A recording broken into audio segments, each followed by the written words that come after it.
శ్రోతలకు నా హృదయపూర్వక నమస్కారములు. మన శ్రోతలలో ఒక సోదరుడు ప్రశ్నను పంపటం జరిగింది. ఆ ప్రశ్న, నాకు ఒక సందేహము ఉన్నది. అన్ని మతాలలోని చనిపోయిన తర్వాత దేవదూతలు వచ్చి నేను ఎవరు, నీ దేవుడు ఎవరు అని అంటారు. అప్పుడు నీ దేవుడు ఎవరు అని అడుగుతారు అంట. అప్పుడు మనము ఏమి సమాధానము చెప్పాలి? ఈ సోదరుడు అడిగేటువంటి ప్రశ్న ఏంటంటే, మనం చనిపోయిన తర్వాత మనం తీసుకెళ్ళడానికి దేవదూతలు వచ్చి నీ దేవుడు ఎవరో అని అడుగుతారంట. మనం చెప్పే సమాధానాన్ని బట్టి వాళ్ళు మన ఎక్కడికో తీసుకెళ్తారంటే ఇది ఏ మతంలోనో ఏ మతానికి సంబంధించి వీరికి అనేక అభిప్రాయాలు ఉన్నాయి. అంటే అనేక విషయాలు విని ఉన్నారు వీళ్ళు, ఈ సోదరుడు. అందుకని ఇప్పుడు దేవుడు వచ్చి ఇలా నీ మతము ఏంటి, నీ దేవుడు ఎవరు అని అడుగుతారంట. అప్పుడు మనము ఏమి సమాధానం చెప్పాలి అని ప్రశ్న వేశారు. దానికి ముందు మీ శీర్షికలు వింటున్నానా, అవి నాకు అర్థమవుతున్నాయి. కానీ సందేహం ఇది, దేవదూతలు వచ్చి అడుగుతారంట చనిపోయిన తర్వాత నీ దేవుడు ఎవరని. దాన్ని బట్టి మనం తీసుకెళ్తారంట. కాబట్టి నీ దేవుడు ఎవరు అన్నప్పుడు ఏం సమాధానం చెప్పాలి అని. ఇక్కడ అసలు మతము అనేది అంటే ఇక్కడ ప్రశ్నలోనే వారు ఏమంటున్నారంటే నీ దేవుడు ఎవరు అని అడుగుతారు అంట. అంట అంటే ఏంటి? ఎవరో చెప్పారు, నేను నమ్ముతున్నాను. లేదా ఎవరో చెప్పారు, నమ్మినా నమ్మకపోయినా నేను వింటున్నాను. ఎవరో చెప్పారు ఆ విషయాన్ని, ఆ ఎవరో చెప్పిన దాన్ని నేను స్వీకరిస్తున్నాను. నమ్మినా నమ్మకపోయినా దాన్ని స్వీకరిస్తున్నానంటే ఎంతో కొంత నమ్మకం ఉంది అందులో. అప్పుడు అసలు నేనేం సమాధానం చెప్పాలి అని అడిగారు. ఇక్కడ వీరు ఈ శీర్షికలు అంటే మనం మాట్లాడుకుంటున్నటువంటి రోజువారీ శీర్షికలు కూడా వింటున్నప్పుడు ఎక్కువగా మనం మాట్లాడుకునేది మనకు సంబంధించినది, ఆధ్యాత్మికము, వ్యక్తిగతము అని చెబుతాను. ఒక ఆధ్యాత్మిక విద్యాలయము ఈ ప్రపంచం అంతా, మొత్తం ప్రపంచం. మీరు నేను విద్యార్థిని అని అనుకున్నా అనుకోకపోయినా అందరూ ఇందులో విద్యార్థులే. జీవితం అంతా చదువుకోవటమే, పుట్టిన దగ్గర నుంచి మరణించే వరకు జీవితం అంతా చదువుకోవటమే. చదువుకోవటం అంటే ఏంటి? తెలుసుకోవటం, నేర్చుకోవటం, అనుభవించటం, గ్రహించటం. అనుభవించటం అంటే ఏంటి? గ్రహించటం ఇది ఇలా ఉందని అంటే తెలుసుకోవటం అనే ప్రక్రియ జరుగుతుంది అంతే జీవితం మొత్తం. ఆ తెలుసుకున్న దాన్ని బట్టి ఎవరికాళ్ళకే అర్థమవుతూ ఉంటుంది, అదే జ్ఞానము. ఇప్పుడే అయిపోలేదుగా, పుట్టిన దగ్గర నుంచి సుమారుగా మనిషికి ఆయుష్ 100 సంవత్సరాలు ఇచ్చారు. అంటే యావరేజ్ని లెక్కగట్టి చూశారు, ఫిక్స్డ్ కాదు. 100 సంవత్సరాల వరకు బతుకుతున్నాడు మనిషి. ఇంకా పైన ఛాన్స్ తక్కువ లేదు. ఎవరన్నా 107, 110 ఏళ్ళు ఎవరో ఒకళ్ళిద్దరు ఇల్లు ఉండొచ్చు తప్ప ఛాన్స్ లేదు. అందుకని 100కి ఫిక్స్ చేశారు. అంటే ఏంటి? అది కూడా సుమారు, కన్ఫర్మ్డ్ కాదు. తల్లి గర్భంలో పిండ రూపంలో అంటే గర్భంలోకి ప్రవేశించిన దగ్గర నుంచి అబార్షన్ రూపంలో అయిపోవటం, పిండ రూపంలో చచ్చిపోవటం, బిడ్డ తయారై చచ్చిపోవటం, పుట్టి చచ్చిపోవటం, ఇలా ప్రతి సెకను చావు అనేది వెంటబడుతూనే ఉంది. అంటే ఎప్పుడైతే ఉత్పత్తి అంటే ఉండటం అనేది జరుగుతుందో ప్రతి సెకను అది పోవడానికి ఛాన్స్ ఉంది. ఉండటం అనేది జరిగింది అంటే పుట్టడం అనేది జరిగింది అంటే పోవటం అనే దానికి ఛాన్స్ ఎప్పుడైనా మొదలైంది. అది మానవ జాతికి 100 సంవత్సరాల లోపల ఆ ఛాన్స్ ఎప్పుడైనా జరగచ్చు, ఏ సెకండ్ అయినా జరగచ్చు. ఇప్పుడే జరగచ్చు, లేదా 90 ఏళ్ళ తర్వాత జరగచ్చు, ఫిక్స్డ్ కాదు. అలా మానవ జాతికి ఒక నిర్ధారించిన వ్యవస్థ నడుస్తుంది. ఇక్కడ మనం చెప్పుకునే ఆధ్యాత్మికత వ్యక్తిగతం అంటే ఏంటంటే మన గూర్చి మనం తెలుసుకోవటం అంతే. మన గూర్చి మనం తెలుసుకునేటప్పుడు అసలు ఏం తెలుసుకోవాలండి అంటే మనకు నిజంగా ఏమి తెలియదుగా మన గురించి. ఎక్కడి నుంచి వచ్చామో తెలియదు, ఎందుకు వచ్చామో తెలియదు, ఈ జీవితంలో ఇలా ఎందుకు బ్రతుకుతున్నాం అన్నదానికి కూడా మనకు తెలియదు. ఆకలి ఉంది కనుక ఆహారం కోసం ప్రయత్నించుకుంటున్నాం. కళ్ళు ఉన్నాయి కనుక చూస్తున్నాం, చెవులు ఉన్నాయి కనుక వింటున్నాం, ముక్కు ఉంది కనుక వాసన చూస్తున్నాం, గొంతు ఉంది కనుక మాట్లాడుతున్నాం, నాలుగు ఉంది కనుక రుచులు తెలుసుకుంటున్నాం, తల నుంచి కాలి వరకు స్పర్శ తెలుస్తున్నది కనుక తెలుసుకుంటున్నాం. ఇందుకు ఇది మన ప్రయత్నమా అప్రయత్నమా? ఇప్పుడు కళ్ళు ఉన్నాయి కనుక చూస్తున్నాను అనేది ప్రయత్నమా అప్రయత్నమా? అప్రయత్నంగానే చూస్తున్నాం. ఎందుకని? అది సహజ లక్షణం. అప్రయత్నంగానే వింటున్నాం. మనం వినొద్దు అనుకున్నా అన్నీ వినపడతా ఉంటాయి. అలా ఒక సహజత్వంగా అన్నింటినీ గ్రహించే తీరు ఈ శరీరానికి ఉంది. దానిని ప్రయత్నము చేత కొంతవరకు కంట్రోల్లోకి తెచ్చుకోవచ్చు. అంటే నేను చూడాలనుకున్నాయే చూడొచ్చు, నేను వినాలనుకున్నాయే వినొచ్చు, నేను తినాలనుకున్నాయే తినొచ్చు.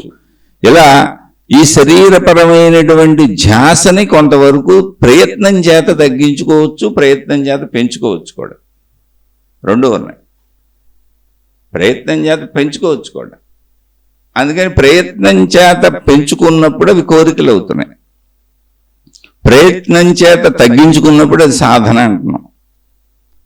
ఈ ప్రయత్నం ఏదుందో లేదా అప్రయత్నంగా శరీరం గ్రహించేది ఏదుందో అదంతా ప్రాణశక్తిలో ప్రింట్ అవడం వలన, ప్రాణశక్తిలో నిక్షిప్తం అవడం వలన ఆ ప్రదేశాన్ని, అంటే ప్రాణశక్తిలో మనం శరీరంతో కావాలని కానీ లేదా యాదృచ్ఛికంగా కానీ దానంతటది కానీ గ్రహించిన విషయాలన్నీ ప్రాణశక్తిలో నిలవ ఉంటున్నాయి.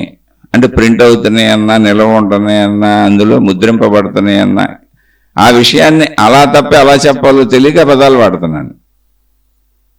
ఆ ప్రదేశాన్ని మనసు అంటున్నాం. మనసు అంటే మొత్తం ఇప్పటి వరకు ఉన్న లోపల ఉన్న ఆలోచనల సమూహం, జ్ఞాపకాల సమూహం, ప్రాణశక్తిలో నిక్షిప్తమై ఉన్న మనం గ్రహించిన విషయాల సమూహం. అవే భావాలు. అవి తిరిగి మళ్ళీ ఆలోచనలుగా బయటకు వచ్చి శరీరాన్ని కదుపుతూ ఉంటాయి. మనసు అంటే ఇంతే. అంటే బయట నుంచి తెచ్చి లోపల వేసుకుంటాం, అవి మళ్ళీ మనం లోపల నుంచి బయటికి తీసుకెళ్తూ ఉంటాయి. ఇంతే ప్రాసెస్ జరిగేది. మన ఇంద్రియాలన్నీ బయటకే ఉన్నాయి, కన్ను చెవి ముక్కు. మన శరీరం లోపల ఏం జరుగుతుందో మనకే తెలియదు. అసలు ఎలాంటి శరీరం ఎందుకు వచ్చిందో తెలియదు. నేను అని మనం జీవిస్తున్నటువంటి ఈ శరీరం మీద మనకు ఎటువంటి అధికారము లేదు. ఎందుకంటే ఇది ఏర్పడటానికి మన సంకల్పం లేదు, ఇది నశించటానికి మన సంకల్పం లేదు. మధ్యలో మనం జీవించటానికి ఈ శరీరానికి ఇవ్వబడినటువంటి అవయవముల పొందిక ఏదుందో దాంతో జీవిస్తున్నాం అంతే. మనం కొత్తగా ఇక్కడ తయారు చేసుకున్నది శరీరంలో ఏం లేదు.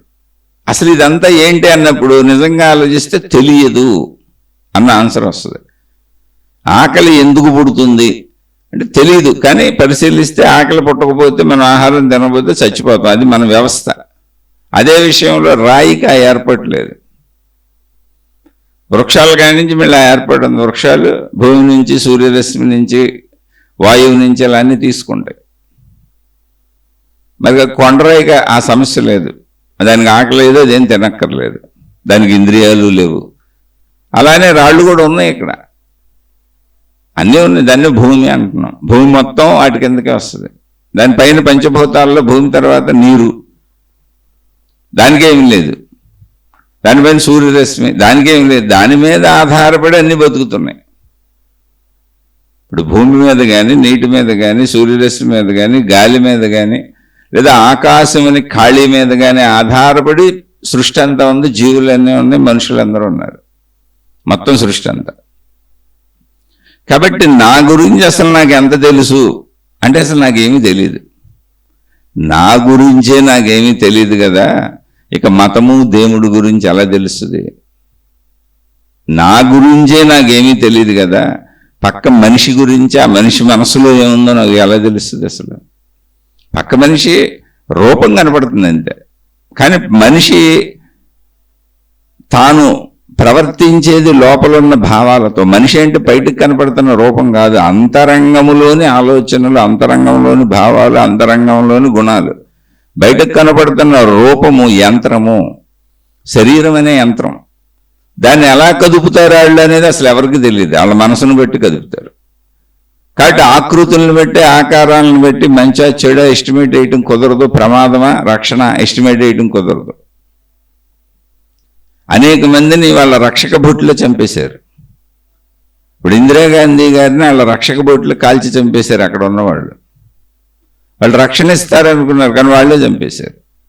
అలా అనేక మందికి ఇళ్లలో భర్తలను చంపిన భార్యలు ఉన్నారు, భార్యలను చంపిన భర్తలు ఉన్నారు. అన్ని సంబంధ బాంధవ్యాలలోనూ, నమ్మినటువంటి అన్ని సంబంధ బాంధవ్యాలలోనూ తండ్రులు తల్లులను చంపిన బిడ్డలు ఉన్నారు, బిడ్డలను చంపిన తల్లిదండ్రులు ఉన్నారు. ప్రతి సంబంధ బాంధవ్యంలోనూ రక్షణ ఉంది అని నమ్మిన ప్రతి చోట మోసం జరిగింది, అన్యాయం జరిగింది, అక్రమం జరిగింది. ఇప్పుడు కూడా జరుగుతున్న మోసాలన్నీ అయ్యాయి. అసలు మీరు మోసపోవాలంటే ముందాళ్ళని నమ్మాలి. ఎక్కడైనా సరే, చిన్నదైనా సరే. నమ్మటం అంటే ఏంటి? అక్కడ రక్షణ ఉందనుకోవటం. ఎక్కడ మీరు రక్షణ ఉందనుకున్నారు అక్కడ మనం మోసపోతూ ఉంటాం. అసలు మనం రక్షణ ఉంది అని వెళ్ళని చోట, అంటే మనం నమ్మని చోట మోసపోయే ఛాన్సే లేదు. అంటే ఆశ ఉన్నవాడు మోసపోతాడు. ఇప్పుడు నమ్మకం అలాంటిది. భార్యను నమ్మి పడుకున్నాడు, చంపేసింది. భర్తను నమ్మి పడుకుంది, చంపేశాడు. అందరూ ఇలా చేశారా? కాదు, కానీ కొన్ని చోట్ల జరుగుతున్నాయి. కాబట్టి ఇది తేల్చడానికి లేదు బయట రూపాన్ని పెట్టి. అంతరంగంలో ఏముందో తెలియదు. అలా అని కోటాను కోట్ల మంది హాయిగా కుటుంబ జీవితాలు గడుపుతూ తరతరాలుగా బతుకుతున్నారు. ఎంతో హాయిగా బతుకుతున్నారు, ఒకరికొకరు తోడుగా ఉండి. అందులో విధ్వంసం ఎవరో లేదా అందులో మంచి ఎవరో రూపాన్ని బట్టి తెలియదు, లోపల అంతరంగం. కానీ అంతరంగం ఎవరికి తెలియదు, వాళ్ళకే తెలుసు వాళ్ళ అంతరంగం. మనకు అసలు తెలియదు. పోనీ మన గురించి మనకు తెలుసా అంటే మనకు అసలు తెలియదు. మన గురించి మనకు తెలియదు. ఎందుకు పుట్టాము, అసలు ఎప్పుడు మనం ఎక్కడ తల్లి గర్భంలోకి ప్రవేశించాం, ఏమి మనకు ఎరుకలేదు, తెలియదు. అసలు తల్లి గర్భంలోంచి బయటకు వచ్చిన ఎరుక్కోలేదు. వాళ్ళు చెబితే తప్ప నువ్వు ఫలానప్పుడు ఫలానా టైంకి పుట్టావని నోట్ చేసి చెబుతున్నారు అంతే. ఎదుగుదలలో కొంచెం వయసు వచ్చినాక తెలియటం మొదలుపెట్టింది నేను అన్న భావన. ఎప్పుడొచ్చింది? మనసు ఏర్పడినాక. ఎందుకు తెలియదు పుట్టినప్పుడు అంటే మనసు లేదు. అసలు తెలియటం అనే ప్రాసెస్ మనసుతో మొదలవుతుంది. తెలియటం అనే ప్రాసెస్ మనసుతో మొదలవుతుంది. బిడ్డకు పుట్టంగానే ఎందుకు తెలియదు నేను పుట్టానని అంటే అక్కడ మనసు లేదు. ప్రాణశక్తి శరీరం ఉన్నాయి. ప్రాణశక్తి శరీరము ఉన్నప్పుడు నీకేమి తెలియదు, కానీ తెలుసుకునే శరీరం ఉంది. గ్రహణ యంత్రం అని అందుకే అన్నాను. అదే రాయికి తెలీదు.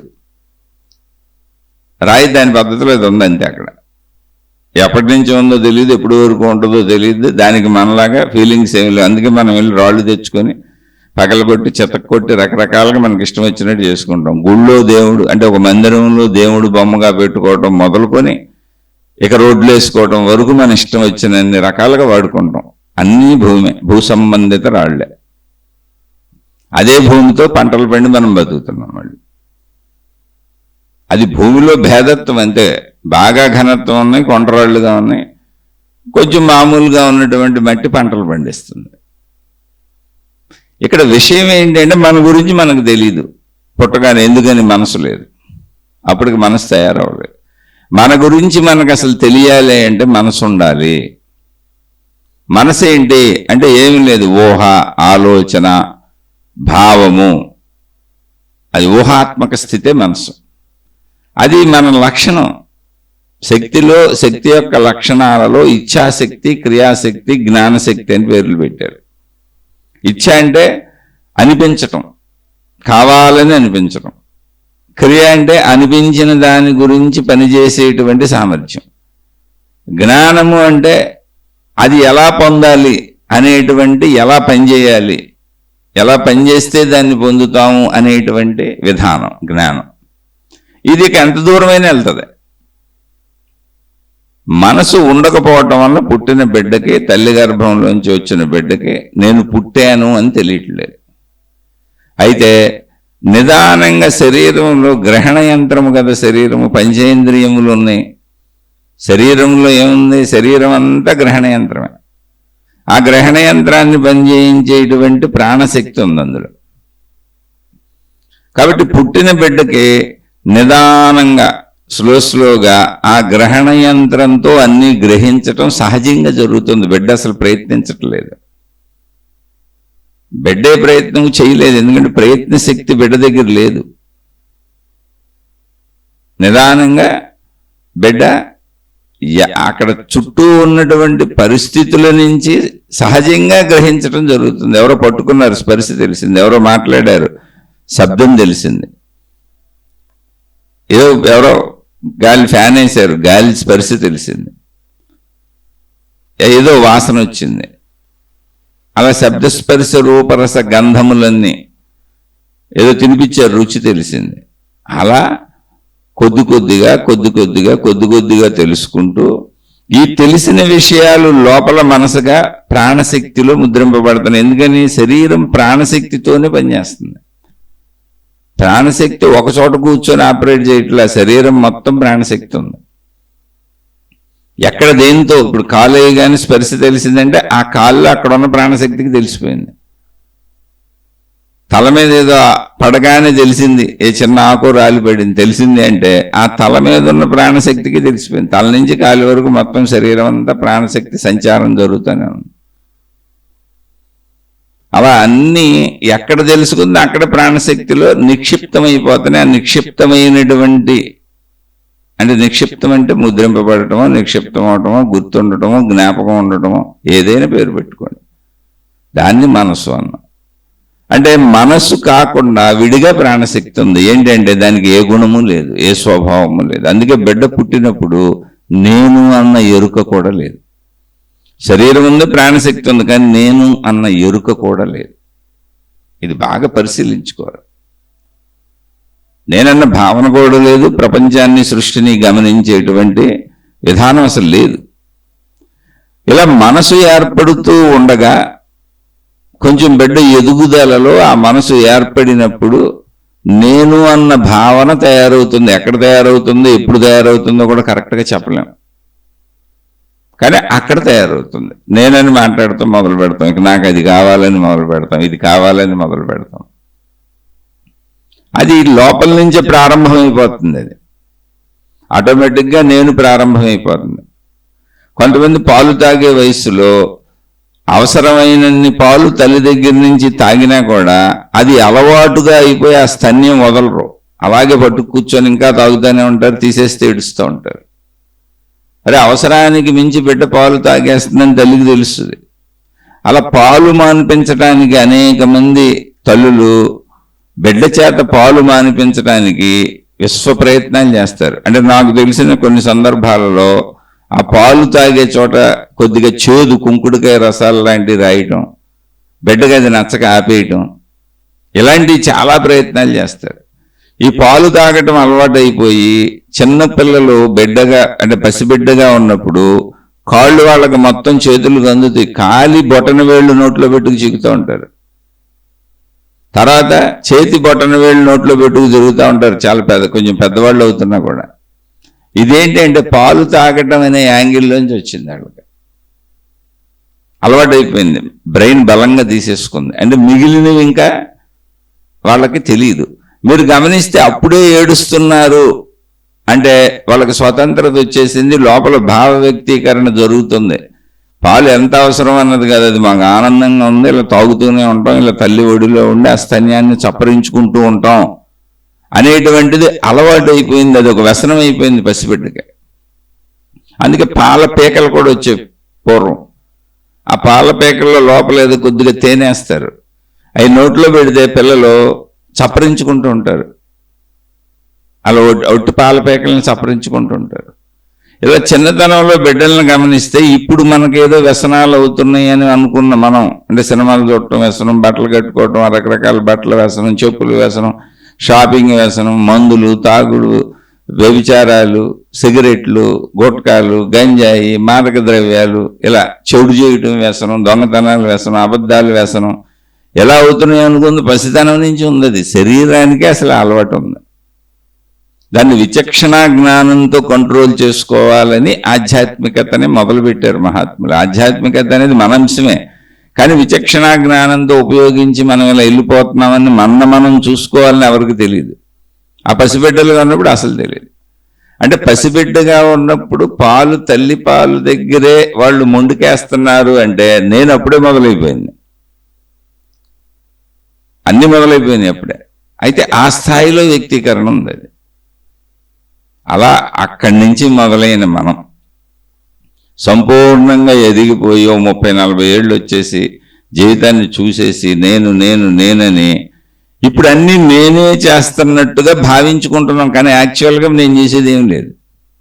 ఆహార పదార్థాలు లేకపోతే తినలేను, ఆకలి పుట్టకపోతే తినలేను, స్త్రీ పురుష ఆకర్షణ లేకపోతే నేను కాపురం చేయలేను, ఆకర్షణ ఒకవేళ ఉన్న మనసులో నా శరీర అవయవాలు పనిచేయకపోతే కాపురం చేయలేను, అలా ఒకవేళ ఆకర్షణ నుండి శరీర అవయవాలు పనిచేస్తున్నా తీవ్రమైన అనారోగ్యాలు ఉంటే కాపురం చేయలేను, నాకు అన్నీ బాగానే ఉన్నా నా ఎదురుగా ఉన్న భార్య సహకరించకపోతే కాపురం చేయలేను, అలా అన్ని ఎన్నో విషయాలు ఉన్నాయి. వాళ్ళకి అనారోగ్యాలు ఉన్నా కాపురం చేయలేను.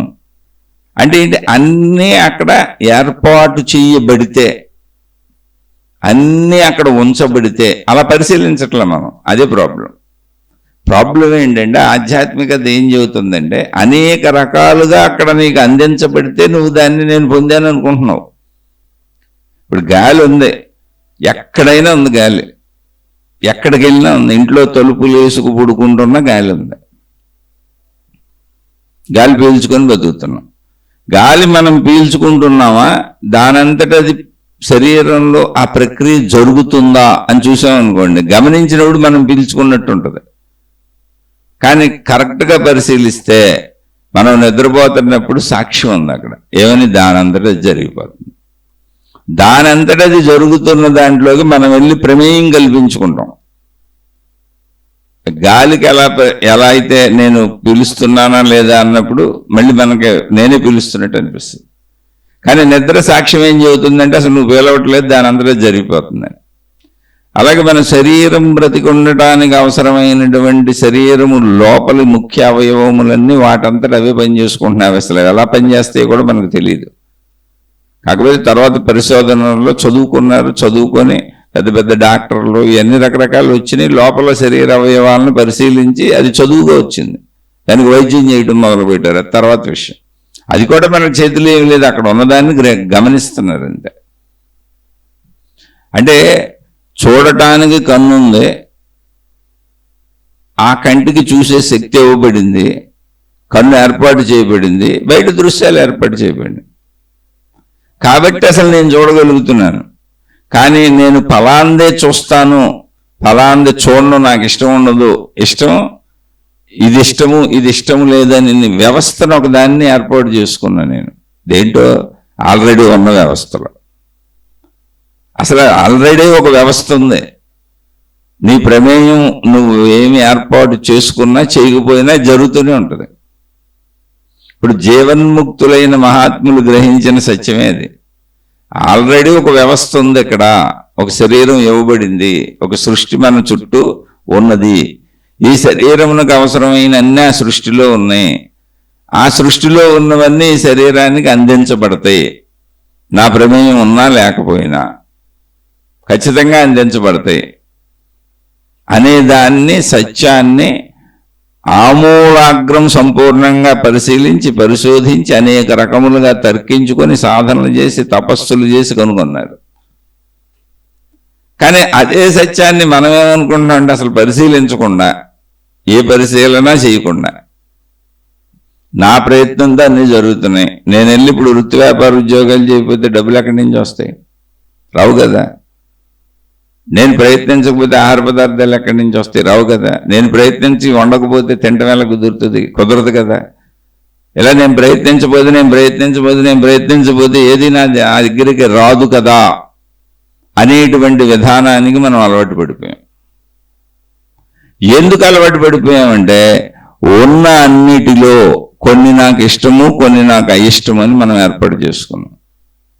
ఇష్టముల కోసం ప్రయత్నించుకుంటున్నాం, అయిష్టాలను తప్పించుకోవడానికి ప్రయత్నించుకుంటున్నాం. కానీ రెండూ కుదరట్లా. ప్రపంచం దాని పద్ధతిలో వెళ్ళిపోతుంది, సృష్టి దాని పద్ధతిలో వెళ్ళిపోతుంది, దాని నడకలో వెళ్ళిపోతుంది. అంటే ఇది కొంచెం ఒక శీర్షిక చెప్పుకున్నంత మాత్రాన అర్థమైపోతుంది అనే విషయం అయితే కాదు. సృష్టి దానంతటా వెళ్ళిపోతుందంటే మన శరీరానికి సంబంధించినటువంటి పరిస్థితులు గమనించండి. బిడ్డ పుట్టిన దగ్గర నుంచి మరణం వరకు ఎక్కడైనా శరీరాన్ని మనం కంట్రోల్ చేయగలమా? ఎదగకుండా. ఆయు వెళ్ళిపోతానే ఉంది, శరీరం పెరిగిపోతానే ఉంది, పెరిగిపోయి మళ్ళీ తరిగిపోతానే ఉంది. ఏది ఆపలేం మనం. అలాగే ఆహార పదార్థాలు ఉన్నాయి, అనేకం ఉన్నాయి. ఆ ఉన్న వాటిలో కొన్నిటిని ఇష్టమని కొన్నిటిని అయిష్టమని ఏర్పాటు మనం చేసుకున్నాం. అదేంటండి, నేను పని చేయకుండా, నేను వెళ్ళి ప్రయత్నించకుండా ఆహారం ఎలా దొరుకుతుందండి, మీరు ఏదో చెబుతున్నారు కానీ అనొచ్చు. కాదు, అలవాటు పడిపోయినటువంటి ఆలోచనకి అలాగే అనిపిస్తుంది. కానీ అన్నీ అప్రయత్నంగా దొరుకుతాయి, గాలిలాగా, నీరులాగా. ఇప్పుడు వర్షాలు కురిస్తే నీరు వస్తుంది, వర్షమే కురవకపోతే. వర్షాలు కురవాలంటే ఎండలేయాలి, ఎండలేస్తే ఎండల యొక్క తీవ్రతకి, వేడి తీవ్రతకి చుట్టూ ఉన్నటువంటి భూమి మీద ఉన్న సముద్రపు నీరంతా ఆవిరై మంచినీరై, ఆ మంచినీరంతా ఆవిరైంది పైకి వెళ్ళిపోయి, పైకైన ఆవిరంతా మేఘాలై, మేఘాలన్నీ మళ్ళీ వర్షిస్తున్నాయి. అసలు ఈ ప్రాసెస్ భూమి మీద లేకపోతే, విశ్వంలో లేకపోతే మంచినీరే ఉండదుగా, అప్పుడు బ్రతకటమే ఉండదుగా, అసలు వృక్షాలే ఉండవుగా. ఎందుకంటే మంచినీరు లేకపోతే అసలు సృష్టి ఉండే అవకాశం లేదు, ఏది ఉండదు, మొక్క, గడ్డి మొక్క కూడా ఉండదు. ఆల్రెడీ ఉన్నదాన్ని పరిశీలించి స్థిరతతో, స్థిత ప్రజ్ఞతతో కూర్చోవటం అనేది మనకు రాలేదు. ఎందుకు రాలేదంటే ఇష్టములు ఏర్పరుచుకున్నాం శరీర భావనలో. సృష్టి భావనని మనం గమనించట్లా. శరీర భావనలో సృష్టి భావాన్ని కాదు, సృష్టిలో ఉన్న సత్యాన్ని మనం గమనిస్తే అన్నీ ఉన్నాయి, అన్నిటికీ అన్నీ ఉన్నాయి, ఏర్పాట్లు ఉన్నాయి. ఉద్భవించటం ఉంది, నశించటం ఉంది, పుట్టడం ఉంది, మరణించటం ఉంది, రావటం ఉంది, వెళ్ళిపోవటం ఉంది. కానీ వచ్చి వెళ్లేలోపు ఇక్కడ ఉన్న అన్నిటికీ అన్నీ అందించబడుతూ ఉన్నాయి. సూర్యరశ్మి ఫ్రీ, భూమి ఫ్రీ, గాలి ఫ్రీ, పంచభూతాలన్నీ ఫ్రీ. ఏమంటే ఫ్రీ అంటారు, ఇప్పుడు ఇంట్లో కూర్చుంటే అవుద్దా? అవదు కదండి. అంటే అసలు మనం చాలా దూరం ప్రయాణించుకు వచ్చేసాం మానవ జీవితంలో. నేను అనుకుంటూ ఒక కుటుంబ జీవితం ఏర్పాటు చేసేసుకున్నాం. మనకు నచ్చిన, మనకు అవసరమైన, మనకు ఇష్టమైన, మనకు ఉపయోగపడేటువంటి ప్రకృతికి, సహజ ప్రకృతికి భిన్నమైన వస్తువులు, విషయాలన్నీ తయారు చేసేసుకున్నాం.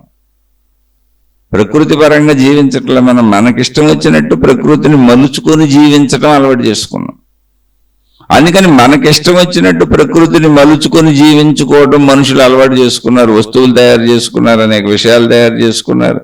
రకరకాల బట్టలు, చెప్పులు, ఒక రకమైన వస్తువు కాదు, ఒక రకమైనది కాదు, కోటాను కోట్ల వస్తువులు. ఉదయం లేచిన దగ్గర నుంచి గాఢ నిద్ర పోయే వరకు, నిద్రాస్థితిలో కూడా మంచాలు, దుప్పట్లు, పరుపులు, ఏసీలు, ఫ్యాన్లు, కరెంటుతో ఎన్నో అవసరాలు, ఇలా మొత్తం తయారు చేసుకున్నాం మనం. ఇష్టము, అయిష్టము, అనేక రకాల ఇష్టాలు తయారు చేసుకున్నాం. అనేక రకాలుగా మిగిలిన వాటిని అయిష్టాలుగా క్రియేట్ చేసుకున్నాం. మిగిలినంతా కూడా సృష్టి. కానీ మనం తయారు చేసుకుంటున్నప్పుడు సహజ సృష్టి కాదు, అది మనం తయారు చేసుకున్న సృష్టి. అందుకని మనం తయారు చేసుకున్న సృష్టికి మనుషులందరం తయారు చేసుకున్నాం కాబట్టి, నా నుంచి నువ్వు పొందాలన్నా, నీ నుంచి నేను పొందాలన్నా, ఎందుకని ఈ తయారీలో అందరి భాగం ఉంది కాబట్టి, నాకు హక్కున్నవి నువ్వు పొందాలంటే, నీకు హక్కున్నవి నేను పొందాలంటే, దానికి మీడియేటర్గా, మధ్యవర్తిత్వంగా ధనాన్ని పెట్టుకున్నాం. వాల్యూస్ అవన్నీ తయారు చేసి నిర్ధారించుకున్నాం. ఇప్పుడు అది ప్రభుత్వ యంత్రాంగాల దాకా వెళ్ళిపోయింది. చాలా దూరం ప్రయాణించుకుంటూ వచ్చేసాం నేనని ఈ శరీర భావంతో. ఇప్పుడు ఏమండి కూర్చుంటే ఎలా జరుగుద్దండి అంటే, మీరు ఒక్క మనిషి తప్ప సృష్టిలో ఉన్న జీవజాతులన్నింటికి, సముద్ర గర్భంలో ఉన్నటువంటి అనేక రకాల పశుపక్ష్యాదులు, అనేక రకాల జీవరాశులు, భూమి మీద ఉన్నటువంటి అనేక రకాల పశుపక్ష్యాదులు, వృక్షజాతులు, అన్నింటికీ అన్ని అక్కడ లభిస్తున్నాయి, అవి బతుకుతున్నాయి. మనలాగా ఏది ఏర్పాటు చేసుకోలేదు, ధనం కోసం ప్రయత్నము చేయట్లేదు, అన్నిటికీ దొరుకుతున్నాయి.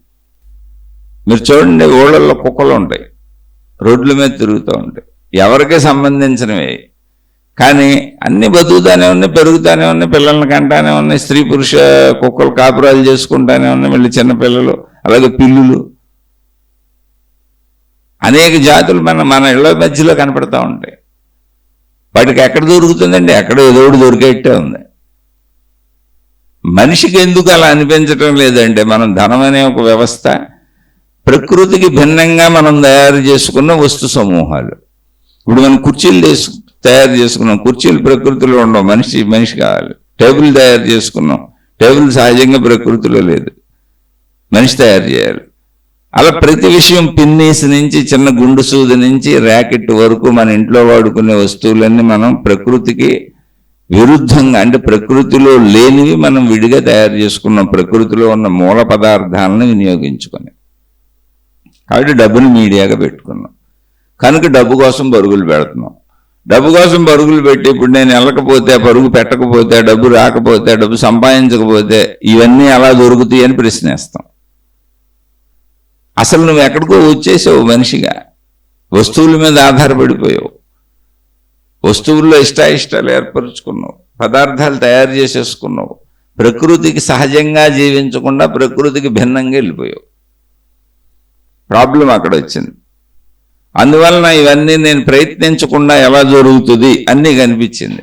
కానీ వృక్షజాతులు కానీ జంతు జాతులు కానీ ప్రయత్నిస్తున్నట్టు కనబడుతున్నా అప్రయత్నంగా బ్రతుకుతున్నాయి. వాటికి చావు పుట్టుకలన్నీ సమానమే, వాటికేం పెద్ద విశేషం లేదు. అలాగే మరణిస్తున్నాయి కూడా. పుట్టుక అలాగే జరిగింది, జీవించడం అలాగే జరిగింది, మరణం అలాగే జరుగుతుంది. మీరు గమనించి చూడండి. ఇప్పుడు పశుపక్షి ఆదులన్నీ ఎలా బ్రతుకుతున్నాయో, వృక్షాలన్నీ ఎలా బ్రతుకుతున్నాయో, సృష్టిలో ఉన్న గ్రహగోళ నక్షత్రాలన్నీ ఎలా బతుకుతున్నాయో, అంటే ప్రయత్నంగా అవి ప్రయత్నిస్తున్నట్టు మనకు అనిపిస్తుంది, కానీ అప్రయత్నంగా బతుకుతున్నాయి. ఇప్పుడు మనం కూడా అప్రయత్నత ఉంది. గాలి కావాలనుకున్న ప్రయత్నం ఏం లేదు, నిద్రపోతున్నా గాలి ముక్కులోకి వెళ్తుంది, వస్తుంది, మనం బతికిస్తుంది. అలా గాలి బతికిస్తుంది కదా, ఎల్లకాలం ఇక్కడ బతికే ఉంటామంటే కానే కదా, ఆయువు అయిపోయినప్పుడు అయిపోతుంది మళ్ళీ, అది శరీర శిథిలత. అలాగే మలమూత్ర విసర్జనలు శరీరంలో సహజ స్పందనలు, ఆకలి శరీర సహజ స్పందన, అలా కొన్ని సహజంగానే ఉన్నాయి. సూర్యరశ్మి వస్తే తప్ప మనం ఏం చేయలేం, ఏమి చేయలేం. పంటలన్నీ భూమి నుంచి పండుతున్నాయి, మనకి ఇష్టం వచ్చినవి మనం పండించుకోవచ్చు, అది వేరే విషయం. కానీ పంటలన్నీ భూమి నుంచే పండుతున్నాయి. అంటే ఏంటి, అప్రయత్నంగా జరుగుతున్నాయి. ఇప్పుడు మొక్కలు అప్రయత్నంగా వచ్చినాయి భూమి నుంచి. ఇప్పుడు చెట్టు ముందా విత్తు ముందా అంటారు చాలా మంది. చెట్టు ముందు కాదు, విత్తు ముందు కాదు, భూమికి మొక్కల్ని ఉత్పత్తి చేసే గుణం ఉంది. భూమి నుంచి మొక్కలు వస్తాయి. ఆ భూమిని ఏ ప్రదేశంలో మొక్క వచ్చిందో ఆ ప్రదేశంలో ఉన్నటువంటి ఖనిజములు, లవణములు, అంటే భూమిలో అనేక శక్తులు ఉన్నాయి. ఆ శక్తులను స్వీకరించి మొక్క తయారైంది.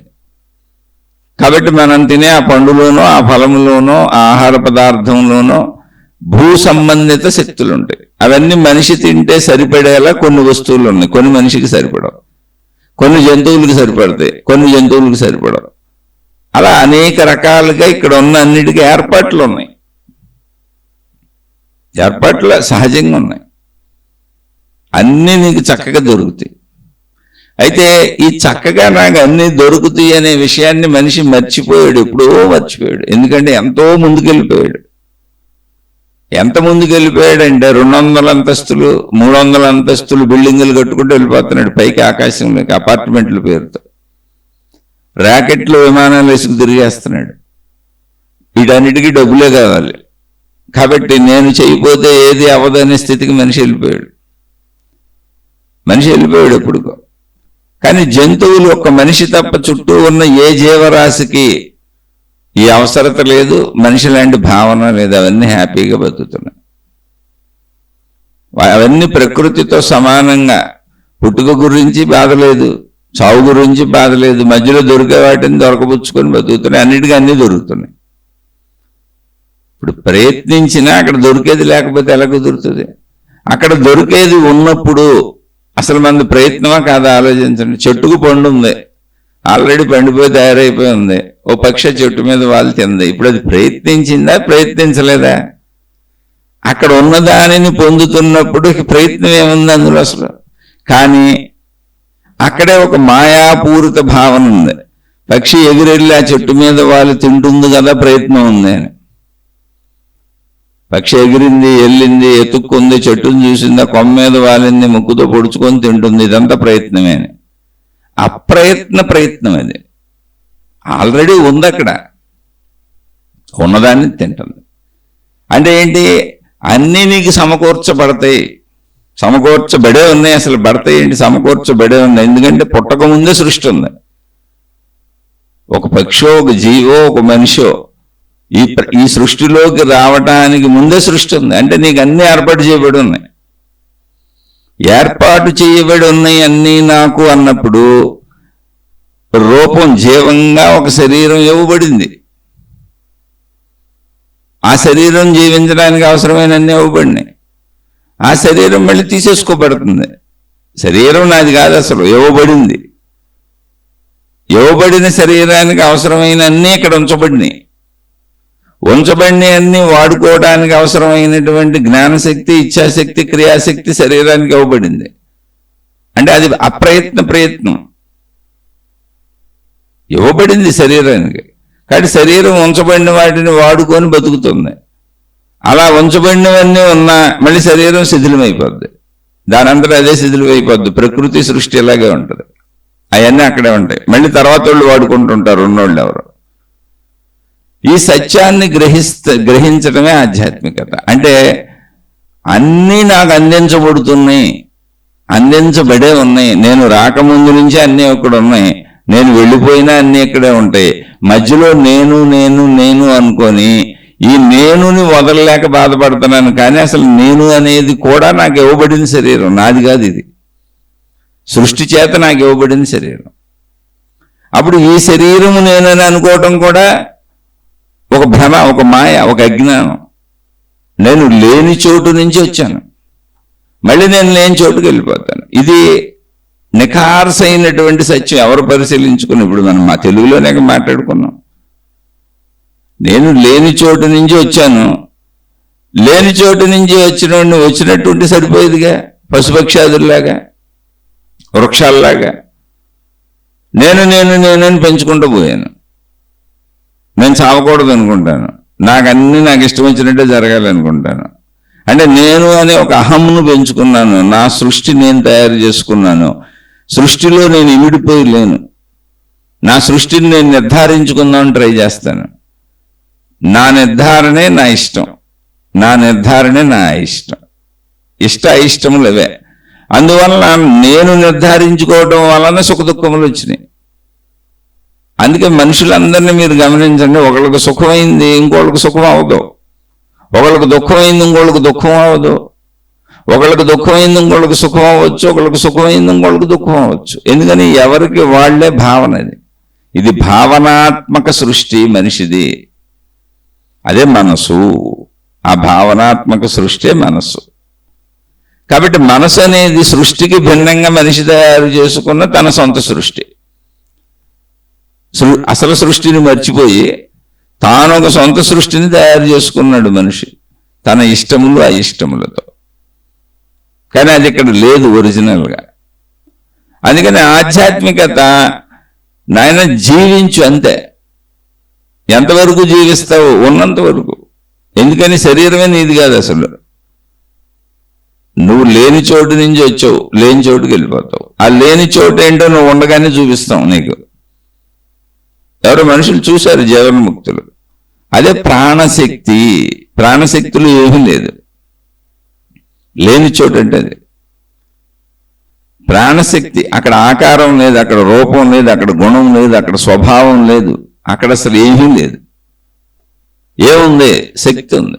శక్తి ఎలా ఉంది? ఏమీ లేనట్టుగా ఉంది. ఆ లేని చోటు నుంచి వచ్చావు, ఉన్నానని అనుకుంటున్నావు.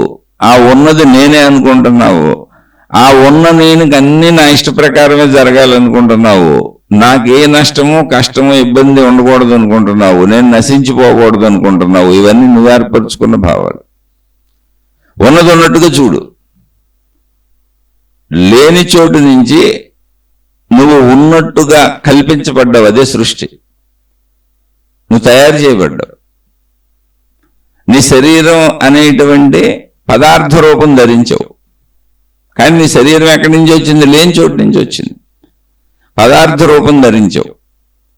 ఆ పదార్థ రూపాన్ని నేను అనుకుంటున్నావు. నీ మనస్సుతో, అంటే నీ మనసు తయారు చేసుకున్నావు, నీ సొంత సృష్టి తయారు చేసుకున్నావు. ప్రతి మనిషికి ఒక సొంత సృష్టి ఉంది. అందుకే ఎవరికి కలవదు. భార్యాభర్తలు, తల్లిదండ్రులు, అన్నదమ్ములు, అక్క చెల్లెలు ఏ బంధానికి కలవదు.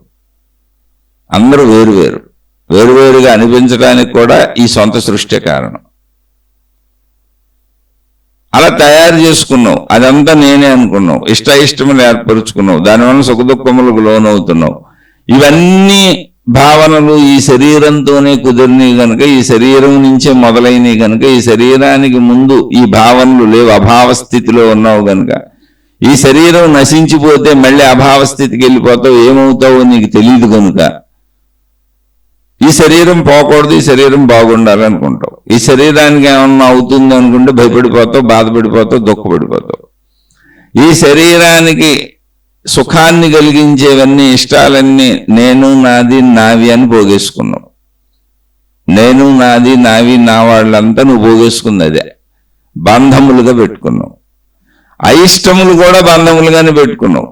ఇష్టములు బంధములే, అయిష్టములు బంధములే. అయిష్టం వచ్చినా తట్టుకోలేవు, ఇష్టం పోయినా తట్టుకోలేవు. ఇది నువ్వు తయారు చేసుకున్న సృష్టి. ఎవరైనా పరిశీలించి చూసుకోండి. అక్కడే ఆధ్యాత్మికతలో ఏం చెప్పారంటే, నాయన శరీరం దానంతటది వచ్చింది, మన ప్రయత్నం కాదు. అంటే నేను ఎందుకు వచ్చానో నాకు తెలియదు, నేనన్న భావన ఇక్కడ కలుగుతుందంటే. కానీ వచ్చింది ఎక్కడి నుంచి వచ్చింది? లేని చోటు నుంచి వచ్చింది. మళ్ళీ ఎక్కడికి వెళ్ళిపోద్ది? లేని చోటుకే వెళ్ళిపోద్ది. ఇది తప్పదు. ఇది అసలు ఇంతవరకు సృష్టిలో దేనికి మారల.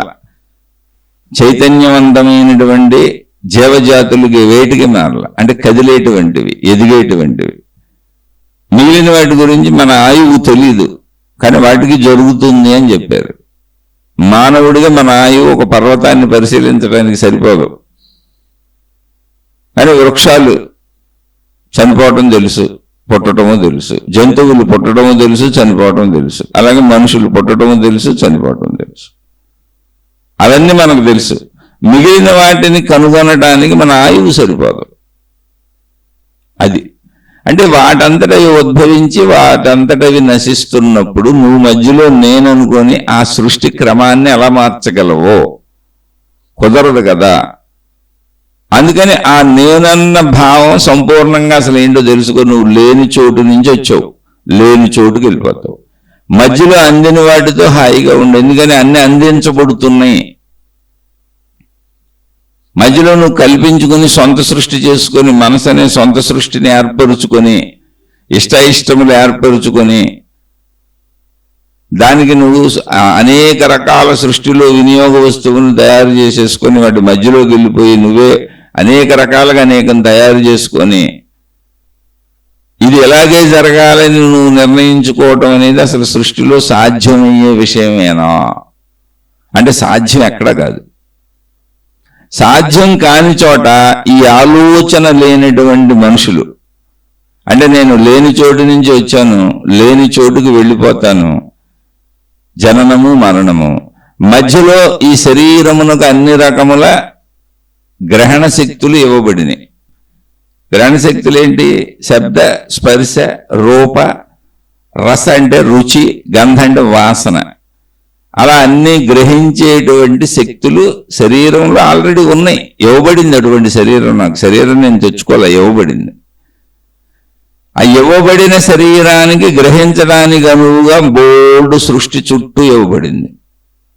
అందులో ఈ శరీరం దానంతటది ఎదిగిపోతూ ఆ శరీరానికి పెట్టబడినటువంటి ఆకలి కానీ మలమూత్ర విసర్జనలు కానీ అన్ని శరీరంలో పెట్టబడినాయి. దాని ప్రకారం జీవించుకుంటూ వెళ్తున్నా,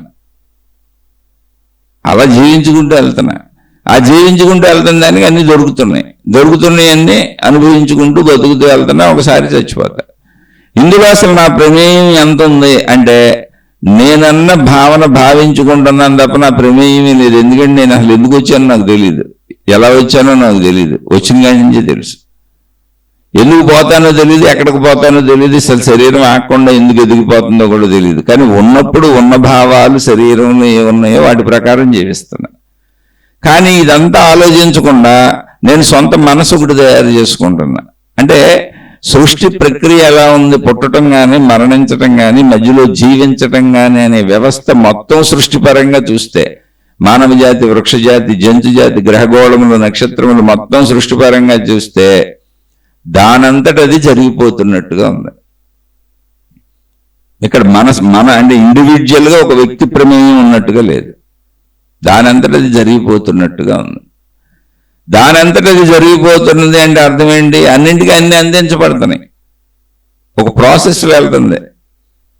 అదేంటండి మరి అన్నింటికీ అందించబడుతున్నాయి అని నేను ఆగిపోయి ఇప్పుడు ప్రయత్నించలేదనుకోండి చచ్చిపోతాను కదండి అన్నావు అనుకో, చనిపోవటం కూడా అందులో భాగంగానే ఉంది. నువ్వు ప్రయత్నిస్తే బతుకుంటున్నావా? ప్రయత్నించి అన్ని సమకూర్చుకుంటూ బతుకుంటున్నావా? జనన మరణములు కూడా దానంతట అది సాగిపోయే దాంట్లో భాగంగానే ఉన్నాయి. కానీ మనిషి తన మనసు అనే దాంతో సొంత సృష్టి తయారు చేసుకోవటం వలన ఆ సొంత సృష్టిని బేరీజు వేసుకొని ఎప్పటికీ నేను అనుకుంటూ అసలు ఉన్న సృష్టిని మర్చిపోవటం వలన, సృష్టి ఉన్నా కూడా దాన్ని పట్టించుకోకపోవటం వలన ఈ ప్రాబ్లమ్స్ అన్నీ ఉన్నాయి. సత్యమని అనిపిస్తుంది. కానీ యాజ్ ఇట్ ఈజ్గా మొత్తం విశాలంగా సృష్టిని చూస్తే దానంతటా అది సాగిపోతుంది. దానికి సాక్ష్యం మన నిద్ర. మనం బ్రతికి ఉండాలి అంటే ముందు ప్రముఖమైంది వాయువు. అది లోపలికి వెళ్తుంది, బయటకు వస్తుంది, లోపలికి వెళ్తుంది, బయటకు వస్తుంది. మన ప్రమేయమే లేదు, గాఢ నిద్రలో ఉన్నాం మనం. కాబట్టి మొత్తం సృష్టిని చూడు అని చెప్పేది ఆధ్యాత్మికత. అంటే అప్పుడు మొత్తం సృష్టిపరంగా ఆలోచించినప్పుడు అసలు నేను అనే భావన కూడా ఉండదు. శరీరం ఉండొచ్చు, మనం బ్రతుకుతూ ఉండొచ్చు, చుట్టూ ఉన్నటువంటి ఒక్క మనిషి అనే నేను తప్ప చుట్టూ ఉన్నటువంటి జీవజాతులన్నీ ఎలా బతుకుతున్నాయో, జంతువులు, వృక్షములు, సముద్రపు లోపల ఉండేటువంటి అనేక జీవులు ఎలా బతుకుతున్నాయో అలాగే నేను బతుకుతున్నా. అంతే. అలాగే బతుకుతాను, అలాగే చనిపోతాను, అలాగే పుడతాను. జనన మరణాలు, మధ్యలో జీవితాలు అటంతటవి అలా జరిగిపోతే వెళ్ళిపోతున్నాయి. యాదృచ్ఛిక చర్యలు, సహజ చర్యలు. అది సృష్టికి సహజత్వం. ఈ విషయం అర్థమవుతుంది. బాగా పరిశీలించు. నీకు సందేహాలు వస్తే అడుగు, చెబుతూనే ఉంటాం. ఎందుకంటే మేము దాన్ని అనేక రకాలుగా పరిశోధనలు చేసి పరిశీలించి అనేక రకాలుగా తపస్సులు చేసి మరి ఆ సత్యం తెలుసుకున్నాం. మనం లేని చోటు నుంచి వచ్చాం, మళ్ళీ తిరిగి లేని చోటుకు వెళ్ళిపోతున్నాం. వచ్చిన కాడి నుంచి వెళ్ళిపోయే వరకు ఉన్నది అన్న భావన ఏది ఉన్నదో ఆ పరిమితత్వాన్ని ఉన్నదనుకుంటున్నాం. అదే సృష్టి. అందులో ఆ సృష్టిలో నాది శరీరం. ఈ సృష్టిలో అన్నీ అంతే, వచ్చినాయి, వెళ్ళిపోతాయి. అది మొత్తంగా విశాలంగా ఆలోచించినప్పుడు అసలు నేను అనేటువంటి భావన కానీ అహంకారం కానీ ఉండదు. కానీ నా వరకే ఆలోచించి మిగిలిన వాటిని వదిలేసినప్పుడు నేననే అహంకారం వస్తుంది. దాంతోనే బతుకుతున్నాడు ప్రతి మనిషి. అదే మనిషి తయారు చేసుకున్న మనస్సు అనే సొంత సృష్టి. ఇది మనసు ద్వారా ఏర్పడినటువంటి సృష్టి, ఒరిజినల్ సృష్టి కాదు. మన భావాలు, మన దుఃఖాలు, మన సుఖాలు, నేనన్న మన భావాలు, మన సత్యాలు, ఇదంతా మనోకల్పన. మనసుతో మనం తయారు చేసుకున్నాం ఇష్టాయిష్టములు. ఇష్టాయిష్టముల నుంచి సుఖదుఖములు, సుఖదుఖముల నుంచి మళ్ళీ సుఖములు కావాలని దుఃఖములు వద్దని ప్రయత్నముల నుంచి మళ్ళీ విఫలమవటము, సాధించుకోవటము. విఫలమైనప్పుడు విఫలమైందేంటబ్బా అని, సాధించినప్పుడు నేనే సాధించుకున్నాను అని మళ్ళీ విఫలత నుంచి ఇంకోసారి ప్రయత్నిద్దాం, ఇంకో రకంగా ప్రయత్నిద్దామని అనేక నిరంతర ప్రయత్నములు. ఇదే జీవితం. అప్పుడు ప్రయత్నిస్తున్న వ్యక్తికి ఏమవుతుంది? కర్తను నేను అనిపిస్తుంది. నేను లేకపోతే జరగదు, నేను ఉండకపోతే అవ్వదు, నేను చేయకపోతే అవ్వదు అనేటువంటి బలీయమైన కర్తృత్వ భావంలో చిక్కుకుపోయాం. అంటే నేనే కర్తనని. అది మనసు చెబుతుంది నేనని. ఆ మనసు చెబుతున్న విషయం నేనే, దాన్ని అహం అన్నాడు. మొత్తంగా కలిపేసి అహంకారం, ఈ శరీరమే నేనన్న భావనే అహంకారం. అహము ఆకారము దాల్చింది, అంటే ఈ ఆకారాన్ని నేను అనుకుంటుంది, అదే అహంకారం. ఆ నేనన్న భావన. నేను లేకపోతే నేను చేయకపోతే ఏమి అవ్వదు అంటే నేను కర్తనైపోయాను, నా జీవితానికి నేనే కర్తనైపోయాను. కానీ అసలు నువ్వు ఎక్కడి నుంచి వచ్చావు నీకు తెలియదు, ఎక్కడికి వెళ్తావు నీకు తెలియదు. అసలు ఈ శరీర పనితీరేంటి, లోపల అవయవాలు వాటంతటా ఎందుకు పనిచేస్తున్నాయి నాకు తెలియదు. ఆకలి ఎందుకు పుడుతుంది నాకు తెలియదు, కోరిక ఎందుకు పుడుతుంది నాకు తెలియదు. పుడుతుందే ప్రయత్నిస్తున్నా అంతే. ఈ శరీర పనితీరే నా చేతిలో లేదు. దానంతట అది పంచేంద్రియాలు గ్రహించుకుంటూ వెళ్ళిపోతుంది. గ్రహణ యంత్రం ఎందుకు అది ఉందంటే పెట్టబడింది అంతే తప్ప నా చేతిలో లేదు. మరణం ఎందుకు వస్తుంది నాకు తెలియదు. బాల్యకుమార యవ్వన వార్ధక్య దశలను మార్పు చేయగలన? అబ్బాయి చేయలేను, నా వల్ల కాదు. ఇంకేంటి మరి నువ్వు అనే పరిశీలన మనిషి చేయట్లా. ఇవన్నీ వదిలేసి నేను ప్రయత్నిస్తేనే అవుతుంది, నేనే కర్తనే, కాబట్టి నేను ప్రయత్నించుకుంటూనే ఉంటాను. ప్రయత్నాలు విఫలమైతే దుఃఖపడతాను, ప్రయత్నాలు సఫలమైతే సుఖపడతాను, ఇలా సుఖ దుఃఖాలు వేయాలాట ఊగుతూనే ఉంటాను అనేటువంటి మనసుని మనిషి తయారు చేసుకున్నాడు. అదే మనసుతో తయారైన మనిషి సృష్టి. మొత్తం మన మనో సృష్టిలో జీవిస్తున్నాం మనం, వాస్తవ సృష్టిలో జీవించట్లేదు. అప్పుడు ఏమైంది? మనో సృష్టిలో జీవిస్తున్న మనిషికి ఏం జరుగుతుందంటే చుట్టూ ఉన్నదంతా అద్భుతంగా ఉంది.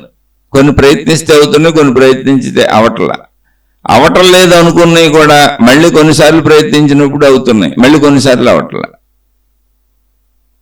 తన వరకే పరిమితంగా ఎప్పుడు ఆలోచించుకున్నాడో, ఎప్పుడైతే ఇష్టములు ఏర్పరుచుకున్నాడో, తనకు ఎప్పుడైతే ఇవి కావాలి, ఇష్టములు కావాలి, అయిష్టములు వద్దు అనేటువంటి బలీయ భావనలు తన మనసుతో తయారు చేసుకున్న తన మనో సృష్టిలో ఉండిపోయాడు. ఆ భావనల సృష్టిలో వస్తే అదృష్టం అంటున్నాడు, పొందితే అదృష్టం అంటున్నాడు, పొందకపోతే దురదృష్టం అంటున్నాడు. అదృష్టం అంటే ఏంటో తెలుసా?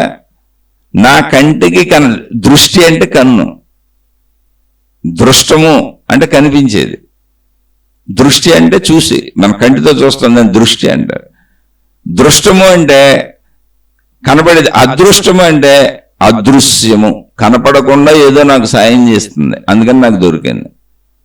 దురదృష్టము అంటే కనపడకుండా ఏదో నాకు లాగేసింది, నాకు దొరకకుండా చేసింది అని ఒక అదృశ్య శక్తిని మనసు తయారు చేసుకుంది మళ్ళీ. ఎందుకని మనిషి ప్రయత్నంలో అన్ని జరగట్లేదు. ఎందుకని మనిషి సహజంగా పశుపక్షాదుల్లో జీవించట్లేదు. పశుపక్షాదులకు ఇది లేదు. ప్రయత్నించాను జరగలేదని ఏడుపు పశుపక్షాదులకు లేదు. ఎందుకంటే ఇష్టములు పశుపక్షాదులకు లేవు. దొరికిన వాటి కోసం ప్రయత్నించుకుంటూ వెళ్తూ ఉంటాయి అంతే. ఆ ప్రయత్నం ఏంటి? జీవించటమే ప్రయత్నం వాటికి. పశుపక్షాదులు చూడండి, ఆహారం తిన్నాక రెస్ట్ తీసుకుంటూ ఉంటాయి.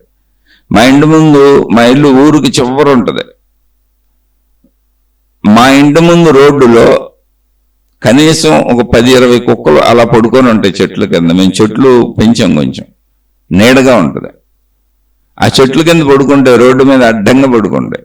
ఎక్కడ ఇంత ఆహారం దొరికింది తినేసి పడుకున్నాయి అంతే. 24 hours అలా పడుకొని ఉంటే చక్కగా తిరుగుతూ ఉంటాయి. కాలనీ అంతా అలా వెళ్ళి తిరుగుతూ ఉంటాయి. ఎవరినేమనో, ఎవరి జోలికి వెళ్ళవు. ఎందుకని ఊరుకు చివరి ఉంది. అంటే ఏంటి? వాటికి ఆహారం దొరికినాక మళ్ళీ అక్కడ ఆడకుక్కలు మొక్కలు కలుస్తూ ఉంటాయి. సంభోగ ప్రక్రియ జరుగుతూ ఉంటుంది. పిల్లల్ని కంటా ఉంటాయి, కుక్క పిల్లలు వస్తూ ఉంటాయి.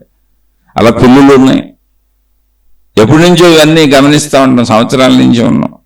25 ఏళ్ళ నుంచి ఒకే ప్రదేశంలో ఉన్నాం. ఊరు చివర మా ఇంటి వెనకాల ఇంకన్నీ పొలాలే, చాలా ప్రశాంతంగా ఉంటుంది. ఎవరో అరుదుగా ఒకళ్ళిద్దరు వస్తూ ఉంటారు. అంటే అటువైపు ట్రాఫిక్ లేకపోవడం వలన రోడ్డు మీద అడ్డంగా పడుకున్న కుక్కల్ని లేపేవాళ్ళు కూడా ఉంటారు. ఎప్పుడైనా ఎవరైనా ఏ బడిలో వాహనాలు ఎప్పుడైనా అరుదుగా వచ్చి అడ్డం ఇస్తే ఆ కుక్కలు లేవ తొందరగా. అంటే జనరల్గా ఎవరో రారు అనే ఉద్దేశంలో ఉన్నాయి. దగ్గరికి వచ్చి బాగా హారన్లు కొడితే అప్పుడు లేచి ఒకసారి వాళ్ళ లెంక చూసి కొంచెం పక్కకి వెళ్ళి పడుకుంటాయి దారిచ్చి. వాళ్ళు వెళ్ళిపోయినాక మళ్ళీ లేచి వచ్చి అక్కడికే వస్తాయి. మళ్ళీ ఎన్నో ప్లేస్లో ఆ రోడ్డు మీద అడ్డంగా పడుకుంటాయి. అయితే వాటికి మనలాగా ఇంకేంటి ఏమీ లేదా, బోల్సార్లు చూశాను. వాటికి 24 గంటల కాలం ఉంది అక్కడ, రాత్రి పగలు అక్కడే ఉంటాయి, తిరుగుతూ ఉంటాయి, మళ్ళీ పడుకుంటూ ఉంటాయి.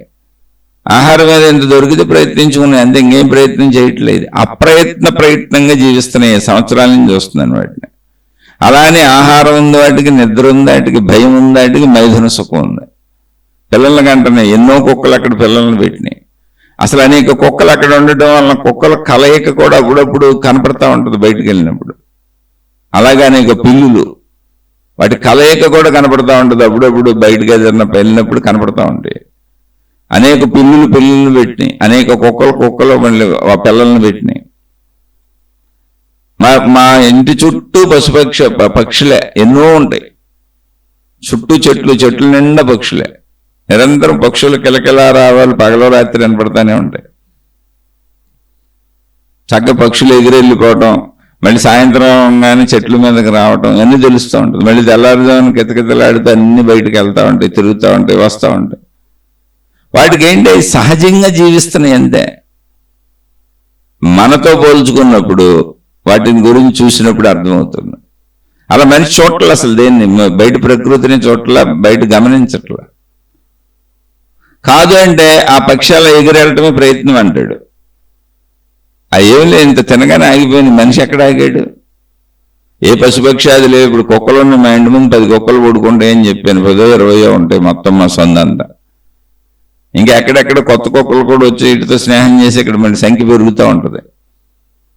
ఇక్కడికి ఏముంది, ఎక్కడ ఎంత దొరికితే ఎప్పుడు అక్కడ పడుకోనో అక్కడ తిరుగుతానో కనపడతాయి అంతే. ఎక్కువ విశ్రాంతిలోనే ఉన్నాయి.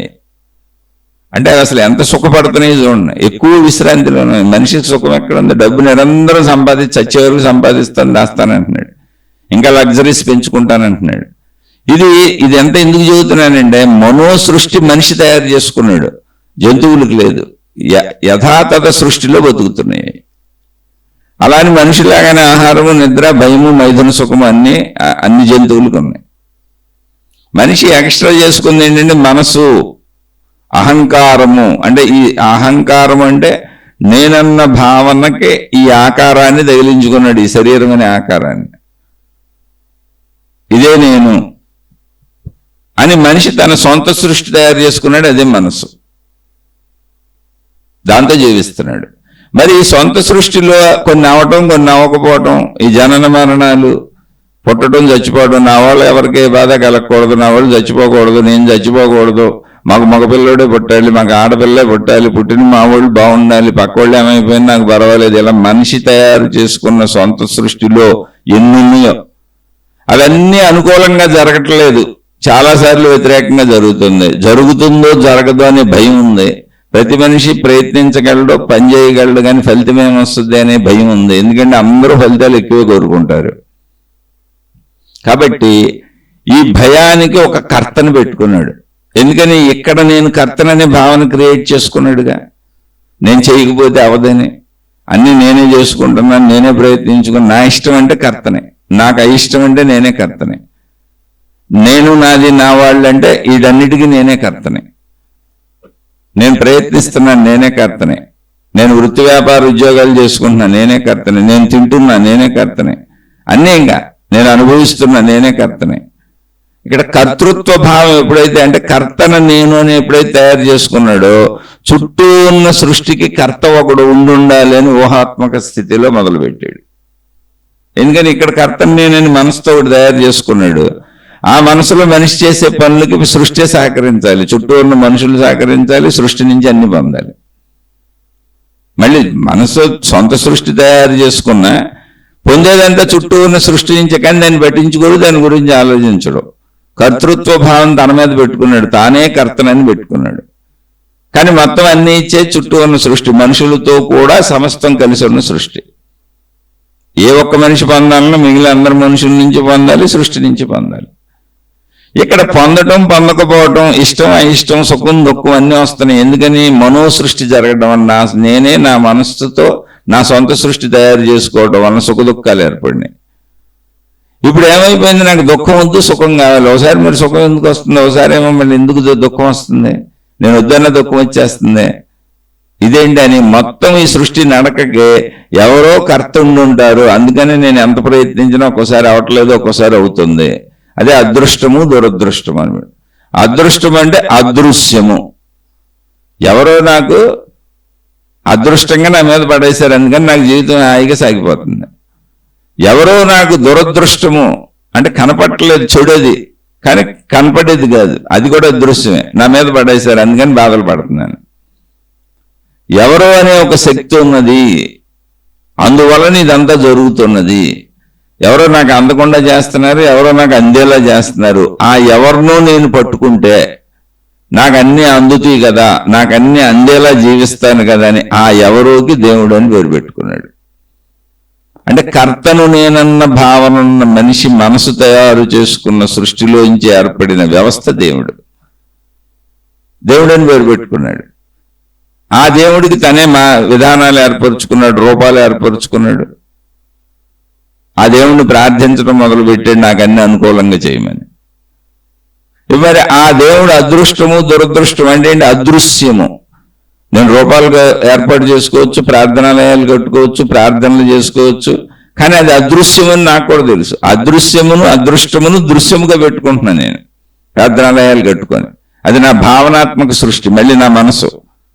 కానీ ఏదో శక్తి ఉంది, ఆ శక్తిని దేవుడని పిలిచా. అది అదృష్టము దురదృష్టము. అది నాకు కనపట్టలేదు, నాకు అర్థం కావట్లేదు, కానీ ఉంది. అది నాకు అడ్డం పడిపోతుంది, అందుకొని ఉంటలా. ఒక్కోసారి అది అందనిస్తుంది. కాబట్టి దానిని నాకు అనుకూలంగా చేసుకుంటే నాకు అన్ని నేను కోరుకున్నట్టే జరుగుతాయి అనే భావనలోకి ప్రవేశించాడు.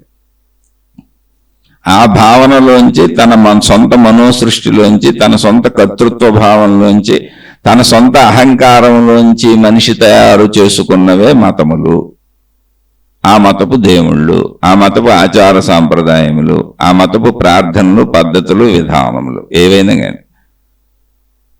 ఎందుకని? అదంతా మనిషి సృష్టి.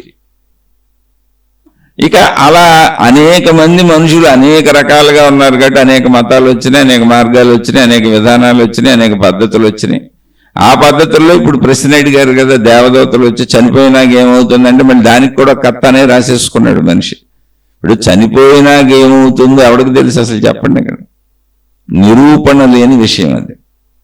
కానీ చనిపోయినాక ఏమవుతుందో కూడా మనిషి రాసేసాడు. అంటే ఏంటి? ఊహించాడు. ఊహాత్మకత మనిషి మనసు లక్షణం. కర్తృత్వ భావన అంటే తాను కర్తనన్న భావనతో అహంకారం పెరిగిపోయి చనిపోయిన తర్వాత విషయాలు కూడా రాశాడు. దేవుణ్ణి తానే సృష్టించాడు. సృష్టించి ఆ దేవుడికి లక్షణాలు తానే ఆపాదించాడు. ఎందుకని? తన కోసం ఇదంతా ఇంతకే. అప్పుడు తన మతం గొప్పదే, తన దేవుడు గొప్పడు, తన పద్ధతి గొప్పదే, తన విధానం గొప్పదే అని మొదలుపెట్టాడు. ఎందుకని? ఎప్పుడు అనుకూలత కోరుకుంటాడుగా. నేను నాది నా వాళ్ళే గొప్పగా, నేను నాది నా వాళ్ళు బాగుండటం కోసమే నేను బతికేది, నేను నాది నా వాళ్ళు అంటే మళ్ళీ మొత్తం నేనే. అలా మతం కూడా నేనైపోయింది, దేవుడు కూడా నేనైపోయింది, నా నేనులో కలిసిపోయింది. నేను నాది నా వాళ్ళు అన్నప్పుడు, నేను నాది నావి అన్నప్పుడు, నేను నాది అన్నప్పుడు నేను ఈ శరీరము, ఈ శరీరమునకు కావలసిన అన్ని శరీరములో ఉన్నవన్నీ నాది. నావి అన్నప్పుడు నా సంపదలన్నీ, వస్తువుల నుంచి అన్ని. నా వాళ్ళు అన్నప్పుడు నా కుటుంబ సభ్యులు, బంధుమిత్రులు, నాకు సంబంధించిన మనుషులు, నా లిస్టులో నేను చేర్చుకున్న వాళ్ళందరూ. మళ్ళీ నా వాళ్ళల్లో నా అయిష్టులు కూడా నా వాళ్లే, నా శత్రువులు కూడా నా వాళ్ళే. ఎందుకంటే వాళ్ళు నాకు గుర్తుంటారు. శత్రువులు మిత్రులు అందరు నా వాళ్ళే. అలాగే వస్తువుల్లో కూడా అంతే. ఇష్టములన్నీ నావిలోనే పడతాయి. అయిష్టములు నావిలో పడవని తెలిసినవన్నీ నావే. నేను నాది నావిలో పడు. అలా నా మతము, నా దేవుడు, నా విధానం వచ్చేసింది. అలా ఎవరికాళ్ళు తయారు చేసుకున్నారు. అలా తయారు చేసుకున్నాక చనిపోయినాక కూడా ఒక ఆన్సర్ చెప్పదలిచాడు. ఎందుకంటే చనిపోయినాక ఏమవుతాను అనేది మళ్ళీ సందిగ్ధ ప్రశ్న ఉండిపోయింది మనసు. ఇప్పుడు మనసు కూడా ఊహాగా నేను కర్తను అనుకోవడమే తప్పు కదా. ఈ అహంకారంతో ఈ శరీరం నేను అనుకోవడమే తప్పుగా. ఈ శరీరం లేని చోటు నుంచి వచ్చింది, లేని చోటుకి వెళ్ళిపోద్ది. మధ్యలో కూడా దానికి ఇవ్వబడినటువంటి ఆప్షన్స్తో అది పనిచేస్తుంది. ఇప్పుడు కారు ఉందనుకోండి, ఇలా పనిచేయాలని డ్రైవింగ్ మాన్యువల్ ఉంటుంది, అలాగే పనిచేస్తుంది. ఓ మోటార్ సైకిల్కి ఇలా పనిచేయాలని ఉంటుంది, అలాగే పనిచేస్తుంది. ఒక మిక్సీ, ఒక టీవీ, ఒక ఏసీ, ఒక ఫ్రిడ్జ్, ఒక గేజరు ఎలా పనిచేయాలో అలాగే పనిచేస్తాయి తయారీని బట్టి. అలాగే ఈ మానవ శరీర యంత్రము, గ్రహణ యంత్రం ఎలా తయారు చేయబడింది, అలా పనిచేస్తుంది. ఇది తెలుసుకుంటే నువ్వు అనంత సృష్టి భావనకి వెళ్ళిపోతావు. అక్కడ అహం ఉండదు. అహం నశించిపోవాలి. ఎందుకని? విశాలత్వానికి వెళ్ళిపోతావు. విశాలత్వపు సృష్టిలో ఉద్భవించావు నువ్వు. ఆ ఉద్భవం నీ ప్రమేయం కాదు, అసలు నీ ప్రయత్నము కాదు, యాదృచ్ఛికము, సృష్టి నడకలో జరిగిందంతే. అలాగే నువ్వు ఉద్భవించబడిన నువ్వు, పుట్టిన నువ్వు పెరగటం అనేది నీ ప్రమేయం కాదు, దానంతటే జరిగిపోతుంది. దానికి కావాల్సిన సరుకు అంతా ఇక్కడే ఉంది. అది కూడా నువ్వు మళ్ళీ ఆ సరుకు గ్రహించి నేను తింటున్నా, నేను చూస్తున్నా, నేను వింటున్నా, నేను పడుకుంటున్నా, నేను లేస్తున్నా అంటున్నా అంటే అవన్నీ శరీరంలో ఇవ్వబడినవి. శరీర పనితీరు మాన్యువల్, ఆ బాడీ పనితీరు మాన్యువల్ అలా ఉంది. అది అలా పనిచేస్తుంది. ఆ మిషన్, అది పనిచేసే మిషన్ని నేను అనుకుంటున్నాను. ఎందుకని? విశాల సృష్టి భావన కోల్పోవటం చేత నీ మనో సృష్టితో నువ్వు సొంత సృష్టి తయారు చేసుకొని అహంకారం పెంచుకొని, అహంకారం అంటే ఈ ఆకారమే నేను అనుకోవటం. నీ సొంత సృష్టి అంటే నీ సొంత మనసు తయారు చేసుకొని, అక్కడ నువ్వు తయారు చేసుకున్నటువంటి లోకం ఉంది. ఆ లోకంలో నువ్వు తయారు చేసుకున్న దేవుళ్ళు ఉన్నారు, దేవతలు ఉన్నారు, మతాలు ఉన్నాయి, మార్గాలు ఉన్నాయి, అన్నీ నువ్వు తయారు చేసుకునేవి. అవే నీ బిలీఫ్ సిస్టమ్. నీ మనస్సంతా నీ నమ్మకం, నువ్వు తయారు చేసుకున్న నీ మనసు, నీ సొంత సృష్టి. అంతే తప్ప పక్క మనిషి మనసుకి నీ మనసుకి సంబంధం ఉండదు. అందుకే మతాలకు కూడా వచ్చేటప్పటికి అనేక మంది అనేక మతాలు, అనేక మార్గాలు, అనేక దేవుళ్ళు, అనేక దేవతలు ఎవరికి నచ్చినట్టు వెళ్ళిపోయారు. మళ్ళీ అక్కడ కూడా ఆచార సాంప్రదాయ విధానాలు పాటించేటప్పుడు ఎవరికి నచ్చినట్టు వాళ్ళు చేసుకుంటారు, అన్ని చేయరు. అందరూ మొత్తం ఈ మతంలో వాళ్ళందరూ రోజు ఇవి చేయాలని చేయరు. వాళ్ళకి ఆ రోజు నచ్చింది ఏదో చేసుకుంటారు. ఒక రోజు నమస్కారం పెట్టి వెళ్ళిపోతారు. బాగా కుదిరి కొంచెం బాధలు ఎక్కువైనాయి అనుకోండి, అమ్మమ్మ నమస్కారం ఏంటి, కూర్చొని ఏదన్నా చేద్దామని 1 గంట 2 గంటలు కూర్చొని ప్రార్థన మొదలు పెడతారు. ఇక ఎవరి మతానుసారం ఏ బాధలు లేవనుకోండి, బండి మీద వెళ్ళిపోతా కూడా ఇలా నమస్కారం, వెళ్ళిపోయే బండి నుంచే, బండి ఆపను కూడా ఆపకుండా నమస్కారం పెట్టి వెళ్ళిపోతారు ప్రార్థన ఏం ముందు నుంచి. అనేక మంది బస్సుల్లో వెళ్తా పెడతారు, లారీల్లో వెళ్తా పెడతారు, వాహనాల మీద వెళ్తా పెడతారు, ఇలా అనుకుని వెళ్ళిపోతుంటారు అంతే. ఎందుకని సమస్యలు సమస్య ఉందనుకోండి, ఇప్పుడు లేచి వెళ్ళి పొద్దున్నే కూర్చుంటారు, లేదా సాయంత్రం కూర్చుంటారు, మధ్యాహ్నం కూర్చుంటారు, వెళ్ళిపోతారు. ఇక ప్రార్థనాలయాల్లోనే పడుకుంటారు వాళ్ళు, పడుకొని ఇస్తే. అలా అందరూ అన్నీ సమానంగా పాటిస్తున్నారా, అన్ని రోజు ఆ విధి విధానాలు పాటిస్తారంటే లేదు. ఎవరి మనసుకు తగ్గట్టు మతం ఒకటే అయినా, దేవుడు ఒక్కడే అయినా, ఆచార సాంప్రదాయాలు అవే అయినా, వాళ్ళు వేసుకున్న వేష భాషలు అవే అయినా, వాళ్ళ బుద్ధికి తగ్గట్టు, అంటే వాళ్ళ మనసుతో వాళ్ళు తయారు చేసుకున్న సృష్టికి తగ్గట్టు వాళ్ళు ఉంటారు. ఎవరికాళ్ళు ఎవరిష్టం వచ్చినట్టు వాళ్ళు చేస్తారు. దైవారాధన, దైవ విధానాలు కూడా ఎవరిష్టం వాళ్ళదేమండి. అలా ఏర్పరచబడిన దాంట్లో చనిపోయిన తర్వాత కూడా ఒక దేవుణ్ణి సృష్టించుకున్నాక ఆ దేవుడు చనిపోవడని, ఆ దేవుడికి ఒక లోకం ఉందని. ఇప్పుడు ఆ దేవుడు అనేవాడు ఒక కింగ్ లాంటి ఆయన కాబట్టి ఆయన కూర్చొని ఉంటాడు ఎక్కడ, ఆయన వచ్చి మనం తీసుకెళ్తాం ఏంటి? కాబట్టి చనిపోయినాక మనం తీసుకెళ్తాడు, శరీరం ఇక్కడ ఉండిపోద్ది, మన సూక్ష్మ శరీరాన్ని పట్టుకెళ్తారు. ఆ పట్టుకెళ్ళడానికి దేవుడు అనేవాడు కింగ్ కదా, ఆయన రాడుగా, ఆయన రేంజ్ వేరు. అందుకని ఆయన కింద పనిచేసే దూతలు ఉంటారు, లేదా ఆయనగా పని మనుషులు ఉంటారు. వాళ్ళు దైవదూతలు అన్నారు కొంతమంది, పని మనుషులు అనుకోపోని కొన్ని చోట్ల భటులు అన్నారు. అలా ఆయన అండర్లో పనిచేసే దైవదూతలో భటులో వచ్చి మన పట్టుకుపోతారు. ఆ పట్టుకుపోతారు అన్న చోట ఇప్పుడు అనేక మతాలు ఉన్నాయి కదా, అందుకని అప్పుడు వాళ్ళు అడుగుతారు, వచ్చిన వాళ్ళు అడుగుతారు, ఎందుకని నీదే మతము, నువ్వే దేవుణ్ణి నమ్ముతావు అని అడుగుతారు. వాళ్ళ దేవుడిని, ఆ వచ్చిన దేవుడు తాలూకా అనుకోండి, నిన్ను చక్కగా అక్కడికి తీసుకెళ్తారు. ఇవి అంటే మళ్ళీ ఆ ప్రశ్న అడిగిన ఆయన ఉద్దేశం మీద ఆధారపడి ఉంది. వారు ఏం తెలుసుకున్నారు అంటే, అనేక మతాల వారు ఏం చెబుతారంటే, అలా దైవదూతలు వచ్చి నువ్వు ఈ ఫలానా దేవుణ్ణి, ఈ మతపు దేవుణ్ణి నేను నమ్మాను, ఆయనతోనే జీవితం గడిపాను అన్నప్పుడు ఆ దేవుడి దగ్గరికి తీసుకెళ్తారు. లేకపోతే మిగిలిన దేవుళ్ళందరూ అసలు దేవుళ్ళే కాదు, నరకాలకు పోతారు మీరు, అసలు నిజమైన దేవుడు మా దేవుడే, మిగిలిన దేవుడు దేవుళ్ళే కాదు. మరి వాళ్ళందరికీ శిక్షలు ఉంటాయి. అందుకని అడుగుతారంట దేవదూతలు. ఎందుకని ఈ అడగటం, ఈ చేయటం, ఈ క్రియలు ఏంది మనుషులకు అలవాటు. ఇక్కడ ఇప్పుడు మనం ఎక్కడ రోడ్డు మీద కనపడ్డాం అనుకోండి, ఎవరన్నా తెలిసిన వాళ్ళు కనపడ్డారు, చాలా కాలం తర్వాత మనం చూశారు, బాబు నువ్వు పలానా వాళ్ళు అబ్బాయినా అని అడుగుతారు. అవునండి అదేనా, ఎప్పుడో మీ ఇంటికి వచ్చినప్పుడు చూశాను, వాళ్ళ అబ్బాయి కదా, ఓకే. ఒకసారి అడుగుతారు, కాదండి నేను వాళ్ళ అబ్బాయిని కాదు, నేను పలానంటే పొరపాటుని బాబు నువ్వు అనుకున్నానంటారు. అలా మనం అన్నీ అడుగుతాం. అసలు మన మాట అనేది అడగటం, తెలుసుకోవటం, చెప్పటం. మాట అనేది అడిగే ప్రక్రియ. మన ఇతరులు అడగొచ్చు, మనం ఇతరులను అడగొచ్చు. మనకున్న మాట, భాష, ప్రక్రియ అడిగే ప్రక్రియ. అందుకని ఆ ప్రక్రియని దేవుడికి పెట్టేశారు, దేవదూతలకి పెట్టేశారు. నువ్వు ఇప్పుడు మా దేవుడిని నమ్మకపోతే, ఇప్పుడు ఇందులో చిన్న విషయం ఎంత అంటే, బ్రెయిన్ లేని వాళ్ళు, ఆలోచించని వాళ్ళు, నమ్మకంతో వెళ్ళిపోయేవాళ్ళు ఎంత విఘ్నత కోల్పోయి ఉంటాం మనం అంటే, వచ్చిన దేవదూతలు ఎవరు నీ దేవుడు అని అడిగితే, ఇప్పుడు ఎవరు దేవుడు తాలూకాను కింద ఎవరు దేవుడిని పూజించుకుంటూ బతికారో దేవదూతలకు తెలీదా? అసలు దేవదూతలు అడగటం ఎందుకు? దేవుడికి సర్వం తెలుసు. ఇప్పుడు కింద ఇళ్ళు ఏ మతంలో ఏ దేవుణ్ణి బతికినంతకాలం ఆరాధించారో ఆ దేవుడికి తెలియదా? దేవుడు పంపేటప్పుడు దేవదూతలకు చెప్పరా, ఎవరే వాళ్ళు మన బ్యాచినారా, దేవదూతలారా నన్నే ఆరాధించాడు, కాబట్టి మన లోకానికి తీసుకొచ్చేయండి అని చెప్పడా? లేదు, మన ఆరాధించలేదు, అసలు మనం మతం వల్ల కాదు, దేవదూతలను పంపడం ఎందుకు? ఆడు మనవుడు కాదుగా, ఆడు మనవుడు కాదు కదండి. చిన్న కామన్ సెన్స్ పాయింట్ ఏంటంటే, ఒక బస్ స్టాండ్కి వెళ్ళినప్పుడు మనం అక్కడ అనేక బస్సులు వస్తూ ఉంటాయి, వెళ్తూ ఉంటాయి. ఏదో ఒకటి మనం ఊరు బస్సు వెళ్తుంది అని ఏదో ఒక బస్సు ఎక్కి కూర్చోంగా. ఊర్లన్నీ బస్సులో వెళ్తాయి, అందులో డౌట్ లేదు. ఏంటి మీ ఊరు దేంట్లో వెళ్తారండి? బస్సులో వెళ్తానండి. Right, okay. అక్కడ అనేక బస్సులు ఉన్నాయి. ఏ బస్సులో వెళ్తాను కాబట్టి ఏదో ఒక బస్సు ఎక్కి కూర్చొని మా ఊరికి టికెట్ ఇవ్వండి అన్నాం అనుకో, ఎలా ఉంటుంది? ఈ మతాల విధానం, నమ్మకం అలాగే ఉంది. మీరే పరిశీలించుకోండి. ఇప్పుడు దేవదూతలను పంపేటప్పుడు దేవుడికి తెలియదా? కింద 60 ఏళ్ళు 70 ఏళ్ళు 80 ఏళ్ళు ఇక్కడ బతికెళ్ళినోళ్ళే కదా అక్కడికి వెళ్ళేది, స్త్రీలైనా పురుషులైనా చచ్చిపోయారు. ఇప్పుడు ఆ దేవదూతలకు దేవుడు చెప్పవుతాడుగా, మన బ్యాచ్ చేయండి, మన బస్సు ఎక్కించుకొచ్చే, మన లోకానికి తీసుకొచ్చేయని చెప్పాలిగా. చెప్పలేదు. దేవదూతలు అడుగుతారు, నువ్వు ఇప్పుడు వేరే దేవుడి తాలూకు అయితే అసలు దేవదూతలు రావడం ఎందుకు, అడగడం ఎందుకు?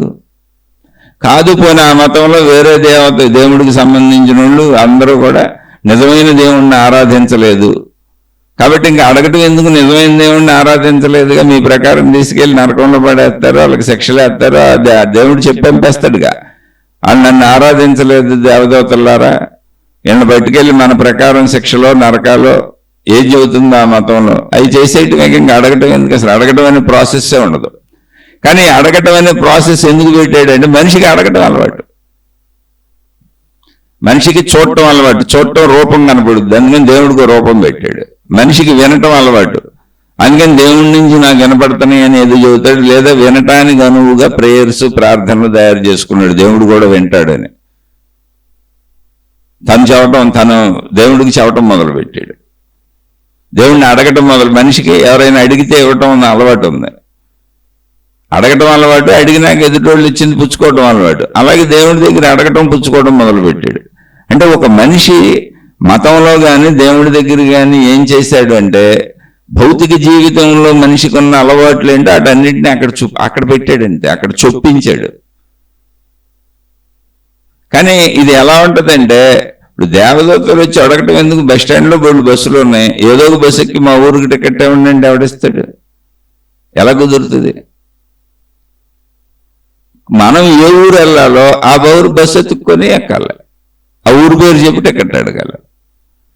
ఫలానా ఊరండి, ఫలానా ఊరు వెళ్ళే బస్సు అయినా ఇది వెళ్తుంది, ఎక్కువ అయితే ఆ మిగిలిన బస్సులు అండి వెళ్ళవు, అవి రకరకాల ఊర్లకు వెళ్తాయి. ఇక్కడ రకరకాల మతాలు ఉన్నాయి కాబట్టి దేవదూతలు వచ్చి అడుగుతారన్నారు. అండ్ బస్ స్టాండ్లో బస్సులు అడిగినాడు. దేవదూతలను పంపిన దేవుడికి తెలియదా? దేవదూతలకు తెలియదా? ఒకవేళ అడగటం అనేది మళ్ళీ నువ్వు ఎవరిని పూజించావు చెప్తేనే తీసుకెళ్తారు అంటే, కిందంతా వీళ్ళు ఎవరిని ప్రార్థించారో, బతికినంతకాలం ఏ దేవుణ్ణి ఆరాధించారో ఆ దేవుడికి తెలియదా? దేవదూతలకు తెలియదా? ఈ నోటితో చెప్పించాలా? అంటే కొన్నిటికి లాజిక్లు ఉండవు. ఆ లాజిక్ లేని మ్యాజిక్ ఉన్న చోటే మతం ఉంది, దాన్ని నమ్మకము అంటారు. మతాలలో ప్రశ్నించకూడదు. మతము అంటే ఏంటంటే, ఇది ఇలాగే ఉన్నది, నువ్వు నమ్మేయాల్సిందంటే. అలా నమ్మటం తప్పేం కదా, ఎవరి నమ్మకం వాళ్ళది, ఎవరిష్టం వాళ్ళది. ఇక్కడ తప్పు ఒప్పులు లేవు, అసలు విశ్లేషణ. ఎందుకని మనం పుట్టక ముందే మనం ఏ తల్లిదండ్రులకు పుడతామో అది మన మతం అయిపోయి కూర్చుంది. మతం మన ఎంపిక కాదు. ప్లస్ మనం పుట్టినాక అదే మతంలో ఆ తల్లిదండ్రులు ఉంటారు కాబట్టి మనకు ఆ మతపు సంబంధపు పేర్లు పెడతారు. ఇప్పుడు పేరుని బట్టి మతం చెప్పేయచ్చు, ఆ మనిషి పేరుని బట్టి మతం చెప్పేయచ్చు.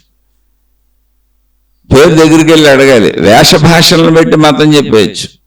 ఎవరి మతానికి వాళ్ళు మేము ఎలాంటి బట్టలు కట్టుకుంటాం, ఎలాంటి రంగు బట్టలు కట్టుకుంటాం, ఎలాంటి వేషాలు వేసుకుంటాం అనేది కూడా పెట్టుకున్నారు. ఇదంతా మానవుడి యొక్క మనసు చేసిన సృష్టి. అది మతమైనా, దేవుడైనా, ఆచారమైనా, సాంప్రదాయమైనా, అది భౌతికమైన, అది ఆధ్యాత్మికమైన, తన మనో సృష్టిలో తానే ఇరుక్కుపోయిన జీవుడు మనిషి. ఎలా అంటే, తాను అల్లుకున్న సాలెగూడులో సాలీడు అందులోనే జీవిస్తుంది, మళ్ళీ తన సాలెగూడుని తనే తినేస్తుంది. తను జీవించటానికి తన నుంచే సాలీడు తన నుంచే ఒక గూడు అల్లుకుంటుంది, దాని నోట్లోంచి దాని శరీరంలోంచి వస్తుంది ఆ గూడు అల్లేటువంటి మెటీరియల్. అల్లేసుకొని అందులోనే జీవిస్తుంది.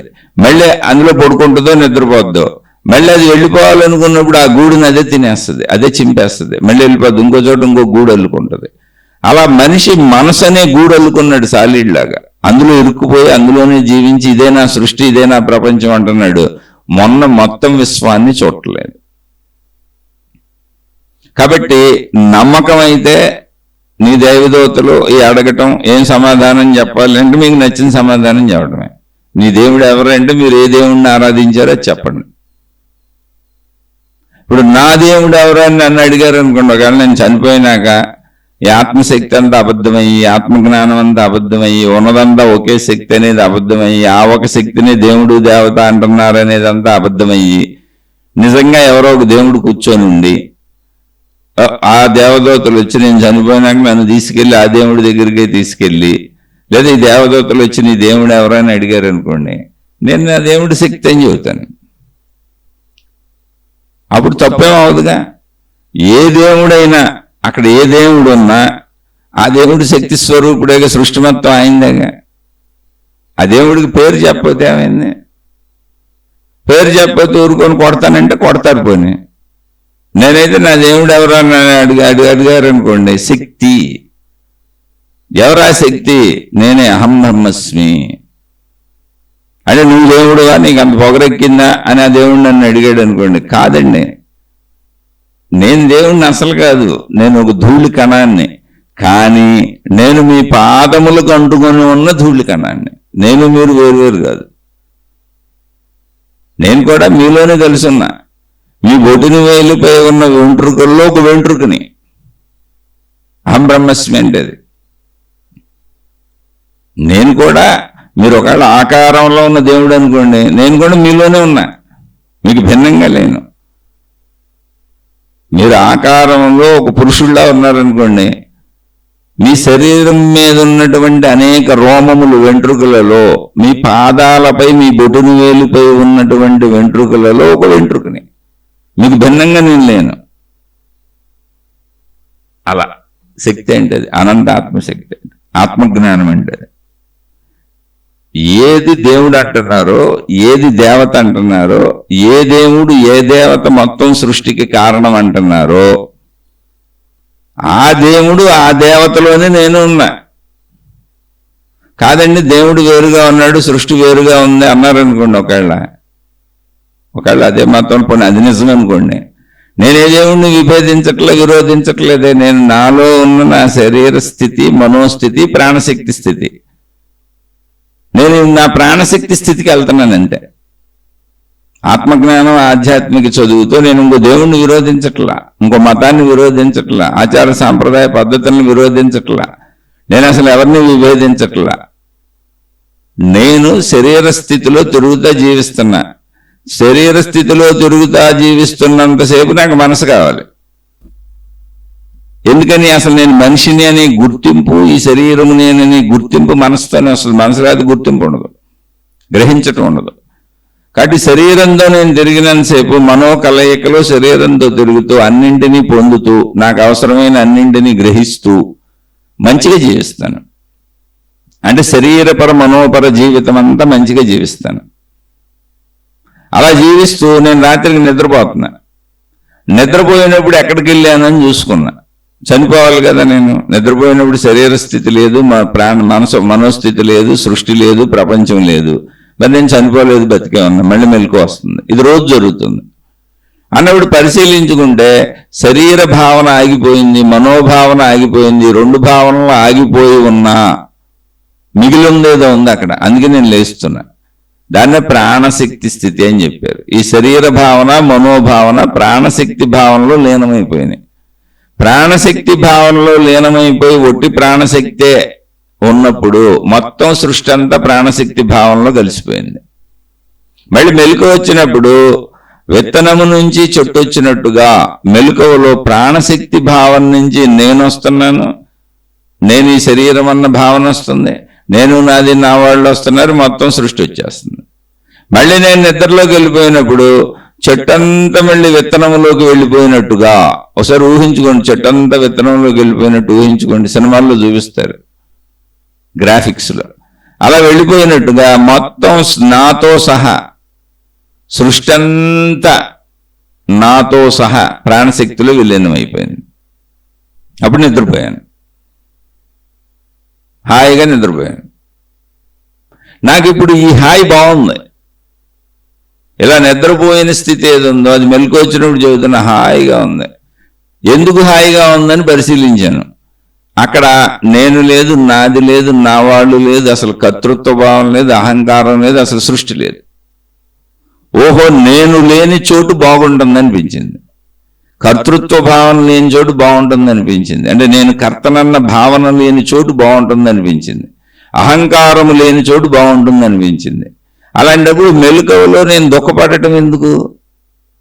నిద్రలో నేను ఏడవట్లేదే, నిద్రలో నేను భయపడట్లేదే, నిద్రలో నేను సుఖం అంటలేదు, దుఃఖం అంటలేదే. అలా నిద్రాస్థితి ఎలా ఉంది? హాయిగా ఉంది, సంతోషంగా ఉంది. అక్కడ నాకు ఏమీ లేదు, ప్రశాంతంగా ఉంది, హాయిగా ఉంది, ఆనందంగా ఉంది. పోనీ ఆ స్థితి వద్దనిపిస్తుందా? లేదు లేదు, బాగా కావాలనిపిస్తుంది, బాగా హాయిగా ప్రతిరోజు హాయిగా నిద్రపోవాలనిపిస్తుంది. కాబట్టి ఇప్పుడు ఆ స్థితిని నేను మెలకువలో తెచ్చుకుంటే నష్టం ఏంటి? ఇలా ఆలోచించారు కొంతమంది జీవన్ముక్తులైన మహాత్ములు. ఎందుకని? ఆ స్థితి బాగుంది.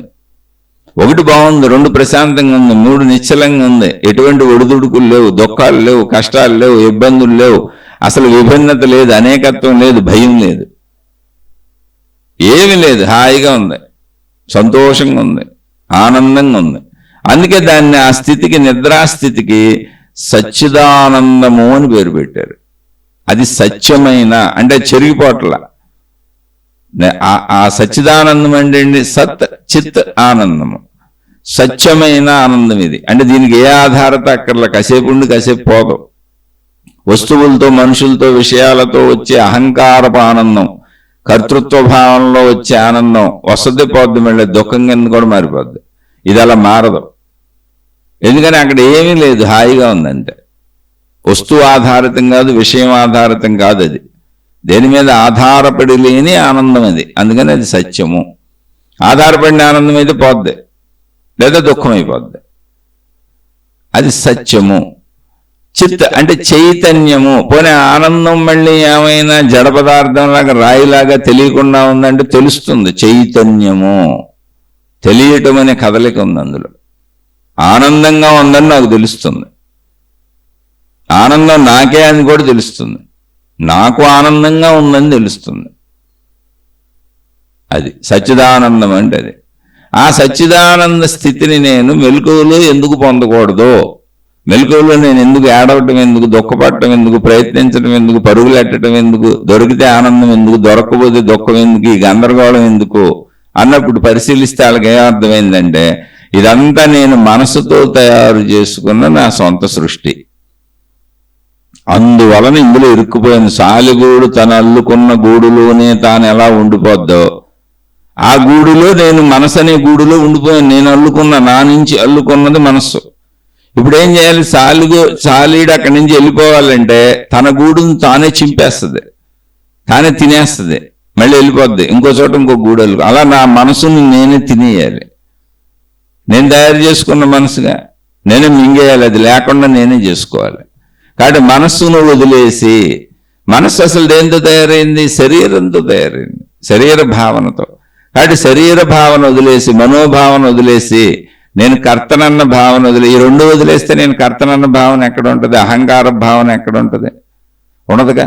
కాబట్టి అహంకార భావన వదిలేసి, మనోభావన వదిలేసి, శరీర భావన వదిలేసి ప్రాణశక్తి భావనలో కూర్చుంటా. నిద్రాస్థితిలో సహజంగా ఏది జరుగుతుందో దాన్ని నేను మెలకువలో ప్రయత్నంతో సాధన చేసుకుంటూ వచ్చి నష్టమే ఉంది. ఇప్పుడు దీనికి నాకు దేవుడితో పనే ఉంది. అసలు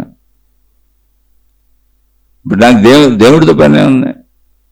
ప్రాణశక్తి భావనలోకి వెళ్ళినప్పుడు ఆనందంగా, హాయిగా, సచ్చిదానందంగా ఉంటా. సచ్చిదానందం అంటే ఏంటి? సత్యం. ఆనందానికి ఏ ఆధారత అక్కర్లేదు, అది పోదు, అది పోయే ఆనందం కాదు. ఎందుకని? వస్తువులతో, విషయాలతో, మనుషులతో వచ్చే ఆనందం అయితే పోద్ది, అది పోయే ఆనందం కాదు, సచ్చిదానందము అంటే సత్యము. చిత్ అంటే చైతన్యము. చైతన్యం అంటే ఏంటి? అది కదిలి నాకు తెలుస్తుంది ఆనందం నాకుంది అని. జడం కాదు, రాయిలాగా నాకేం తెలియటం లేదన్న భావన కాదు, తెలుస్తున్న సజీవత్వపు భావన. సజీవం ఇప్పుడు ఈ నిమిషం నాకు తెలుస్తున్న సచ్చిదానందం. నేను ఆనందంగా ఉన్నానని నాకు తెలుస్తుంది. అయితే నేను శరీరంగా ఉన్నానని నాకు తెలియట్లే, నాకు ఆనందంగా ఉన్నానని తెలుస్తుంది. నేను ఆనందంగా ఉన్నానని మాత్రమే తెలుస్తుంది, నా ఉనికి తెలుస్తుంది, నా ఎరుకు తెలుస్తుంది. శరీర భావన లేదు, మనోభావం లేదు, సృష్టి భావన లేదు. ప్రాణశక్తి స్థితిలోకి వెళ్తే దాన్నే ఆకాశతత్వము అని చెప్పారు. ఆ ప్రాణశక్తి స్థితి ఎలా ఉంటుంది? ఒకవేళ నువ్వు భావించుకోవాలి, భావనకి నీకు దొరకాలి. లేని దాన్ని చెప్పకూడదు కదా, కల్పిత కథలు చెప్పకూడదు కదా. ఇప్పుడు మతములు దేవుళ్ళంతా కల్పితారు, మనో కల్పితాలు. అందుకే అనేక మంది దేవుళ్ళు ఉంటారు, అనేక మతాలు ఉంటాయి, అనేక విధానాలు ఉంటాయి, మహిమలు మాయలు అద్భుతాలు ఉంటాయి. వీళ్ళకి కనపడిన దేవుడు ఎవరికే కనపడ్డాడు, వీళ్ళు ఒక్కళ్ళకే కనపడతాడు. అక్కడున్న 1000 మంది 1,00,000 మంది 1,00,00,000 మంది ఉంటారు, వాళ్ళు ఎవరికి కనపడ్డు, వీళ్ళకే కనపడతాడు. ఎందుకని అంటే వీళ్ళు పవిత్రులు అని చెప్పుకుంటారు. మీరంతా అపవిత్రులు అని. ప్రాణశక్తిలో పవిత్రత అపవిత్రత లేదు, అసలు అంత సమానమే. ఎక్కడ వర్గీకరణ లేదు, ఎక్కువ తక్కువ లేదు, సమానత్వం. మొత్తం అంతా సమభావంతో ఉంటుంది శక్తి భావన, ఆకాశతత్వము. దాన్ని నేను ప్రయత్నించుకుంటా. ఒకవేళ అలా ప్రయత్నించుకొని ఆ స్థితిని పొంది నేను చనిపోయాను, నిజంగా ఎవరో దేవదూతలు వచ్చారు, ఇప్పుడు నీ దేవుడు ఎవరని అడిగారు. అసలు నాకు దేవుడితోని పనే ఉంది. నేను అనంతత్వంలో ఏకమైపోయి ఉన్నప్పుడు ఆ దైవదూతలు ఈ ప్రాణశక్తిలో కలిసిపోయి ఉన్నారు, ఆ దేవుడు ఈ ప్రాణశక్తిలో కలిసిపోయి ఉన్నాడు. నేను బతికినంతకాలం యావత్ సృష్టి శక్తి భావనతోనే ఉన్నాను కనుక ఎన్ని మతాలు ఉన్నాయో, ఎన్ని మార్గాలు ఉన్నాయో, ఎన్ని విధానాలు ఉన్నాయో, ఎంతమంది దేవుళ్ళు ఉన్నారో, ఎంతమంది దేవతలు ఉన్నారో, ఎంతమంది మనుషులు ఉన్నారో, ఎన్ని జీవరాశులు ఉన్నాయో, సృష్టి అంతా అసలు ఎన్ని ఉన్నాయో అదంతా శక్తి నుంచే ఉంది కనుక అది దైవశక్తి అన్నా, విశ్వశక్తి అన్నా, సృష్టి శక్తి అన్నా, నేను అందరి దేవుళ్ళని ఆరాధించినట్టే, నేను అందరి దేవుళ్ళని అభిమానించినట్టే. ఎందుకని మొత్తం శక్తినే నేను అభిమానిస్తున్నాగా. నా ప్రాణశక్తి, అనంత ఆత్మశక్తి, అదే విశ్వశక్తి, అదే సృష్టి శక్తి, దాన్నే దైవశక్తి అన్నారు. నేను ఆ శక్తికి భిన్నంగా అసలు లేను కదా. కాబట్టి అసలు భయము, బాధ, దుఃఖం అనేవి ఎప్పటికీ కలగటం ఉండదు. రెండు, ఇంకోటి ఏంటంటే నేను శక్తిని అన్నప్పుడు నాకు అసలు చావు లేదు. శక్తిగా నాకు చావు లేదు, శరీరం శిథిలమైపోద్దని నాకు ముందు నుంచి తెలుసు. కాబట్టి దేవదూతలు ఎక్కడికి వచ్చి అడుగుతారు, ఎవరిని అడుగుతారు? నేను శక్తిని కదా, అనంత ఆత్మశక్తిని. నేను శక్తిగా సర్వవ్యాపకముగా ఉన్న ఉనికిని, సజీవత్వాన్ని.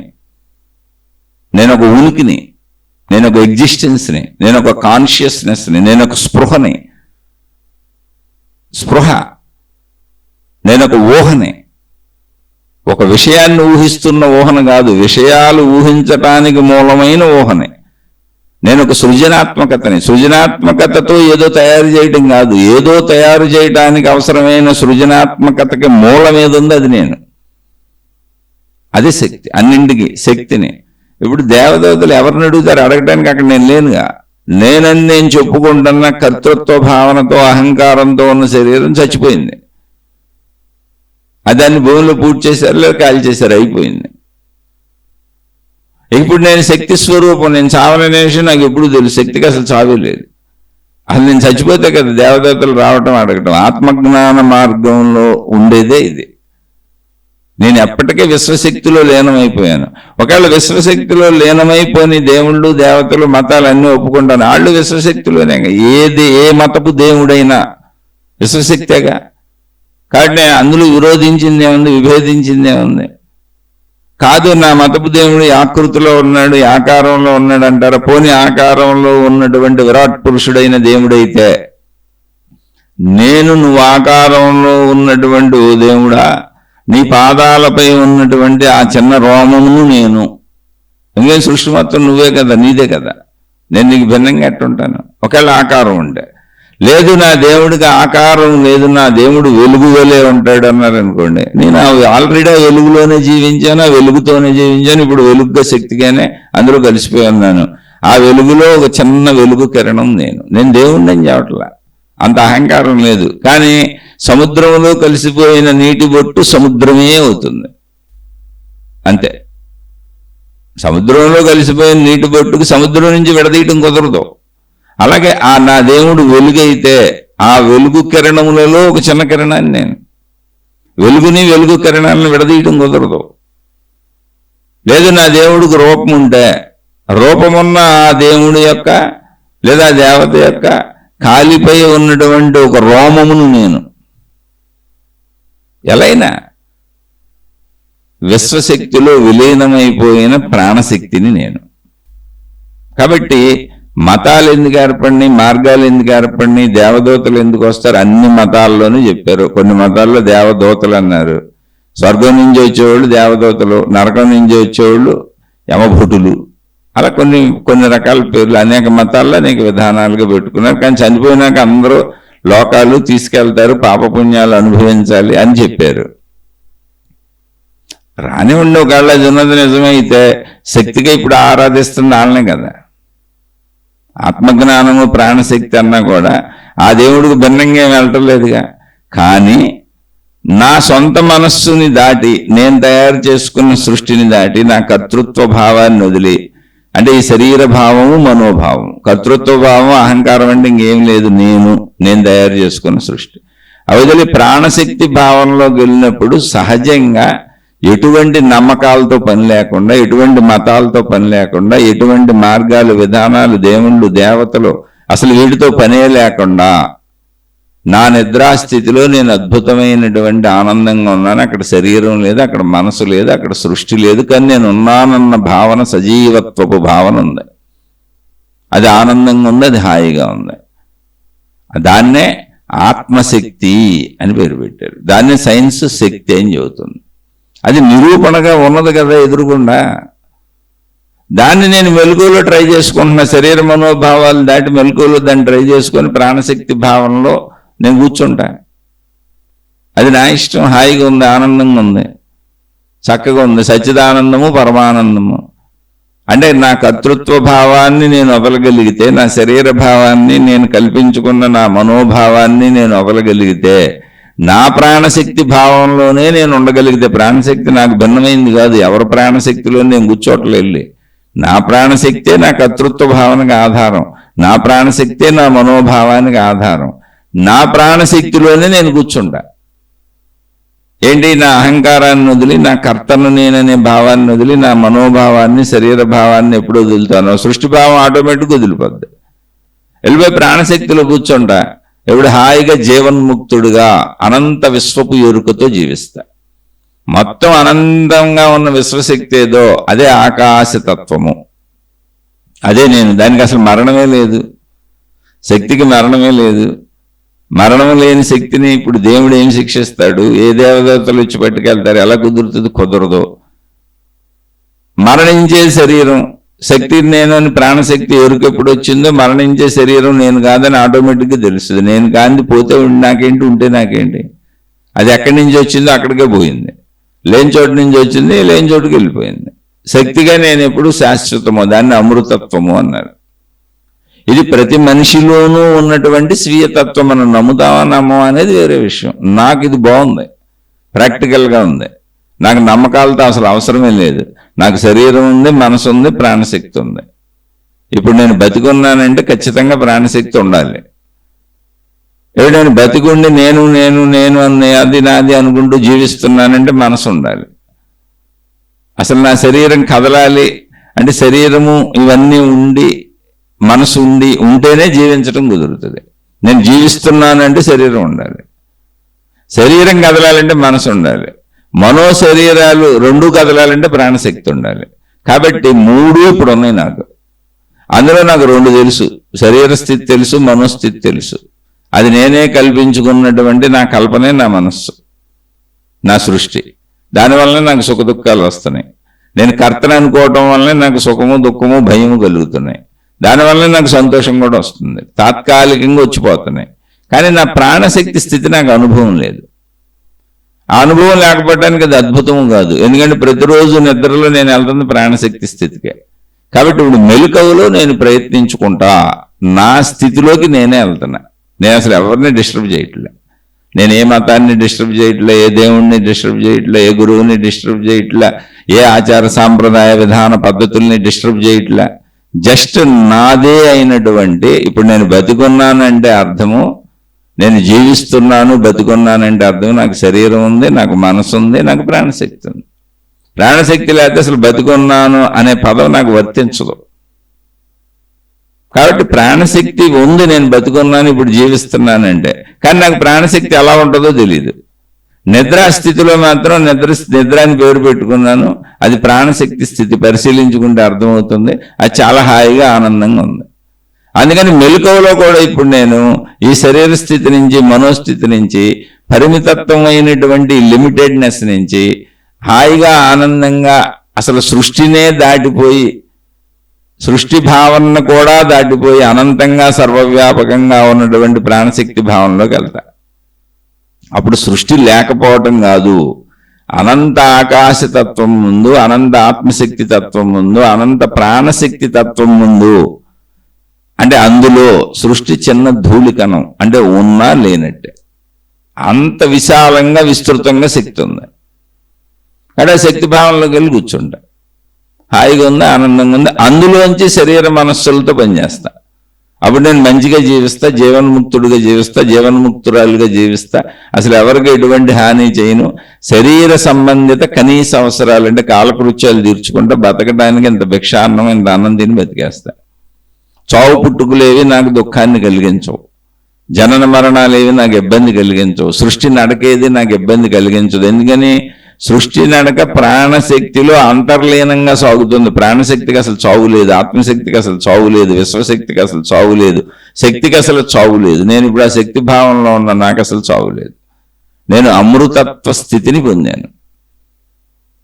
కాబట్టి జీవన్ముక్తుడుగా ఉన్న, జీవన్ముక్తురాలుగా ఉన్న నాకు ఈ శరీరం ఉన్నా పోయినా నాకు పెద్ద భేదమేమీ లేదు.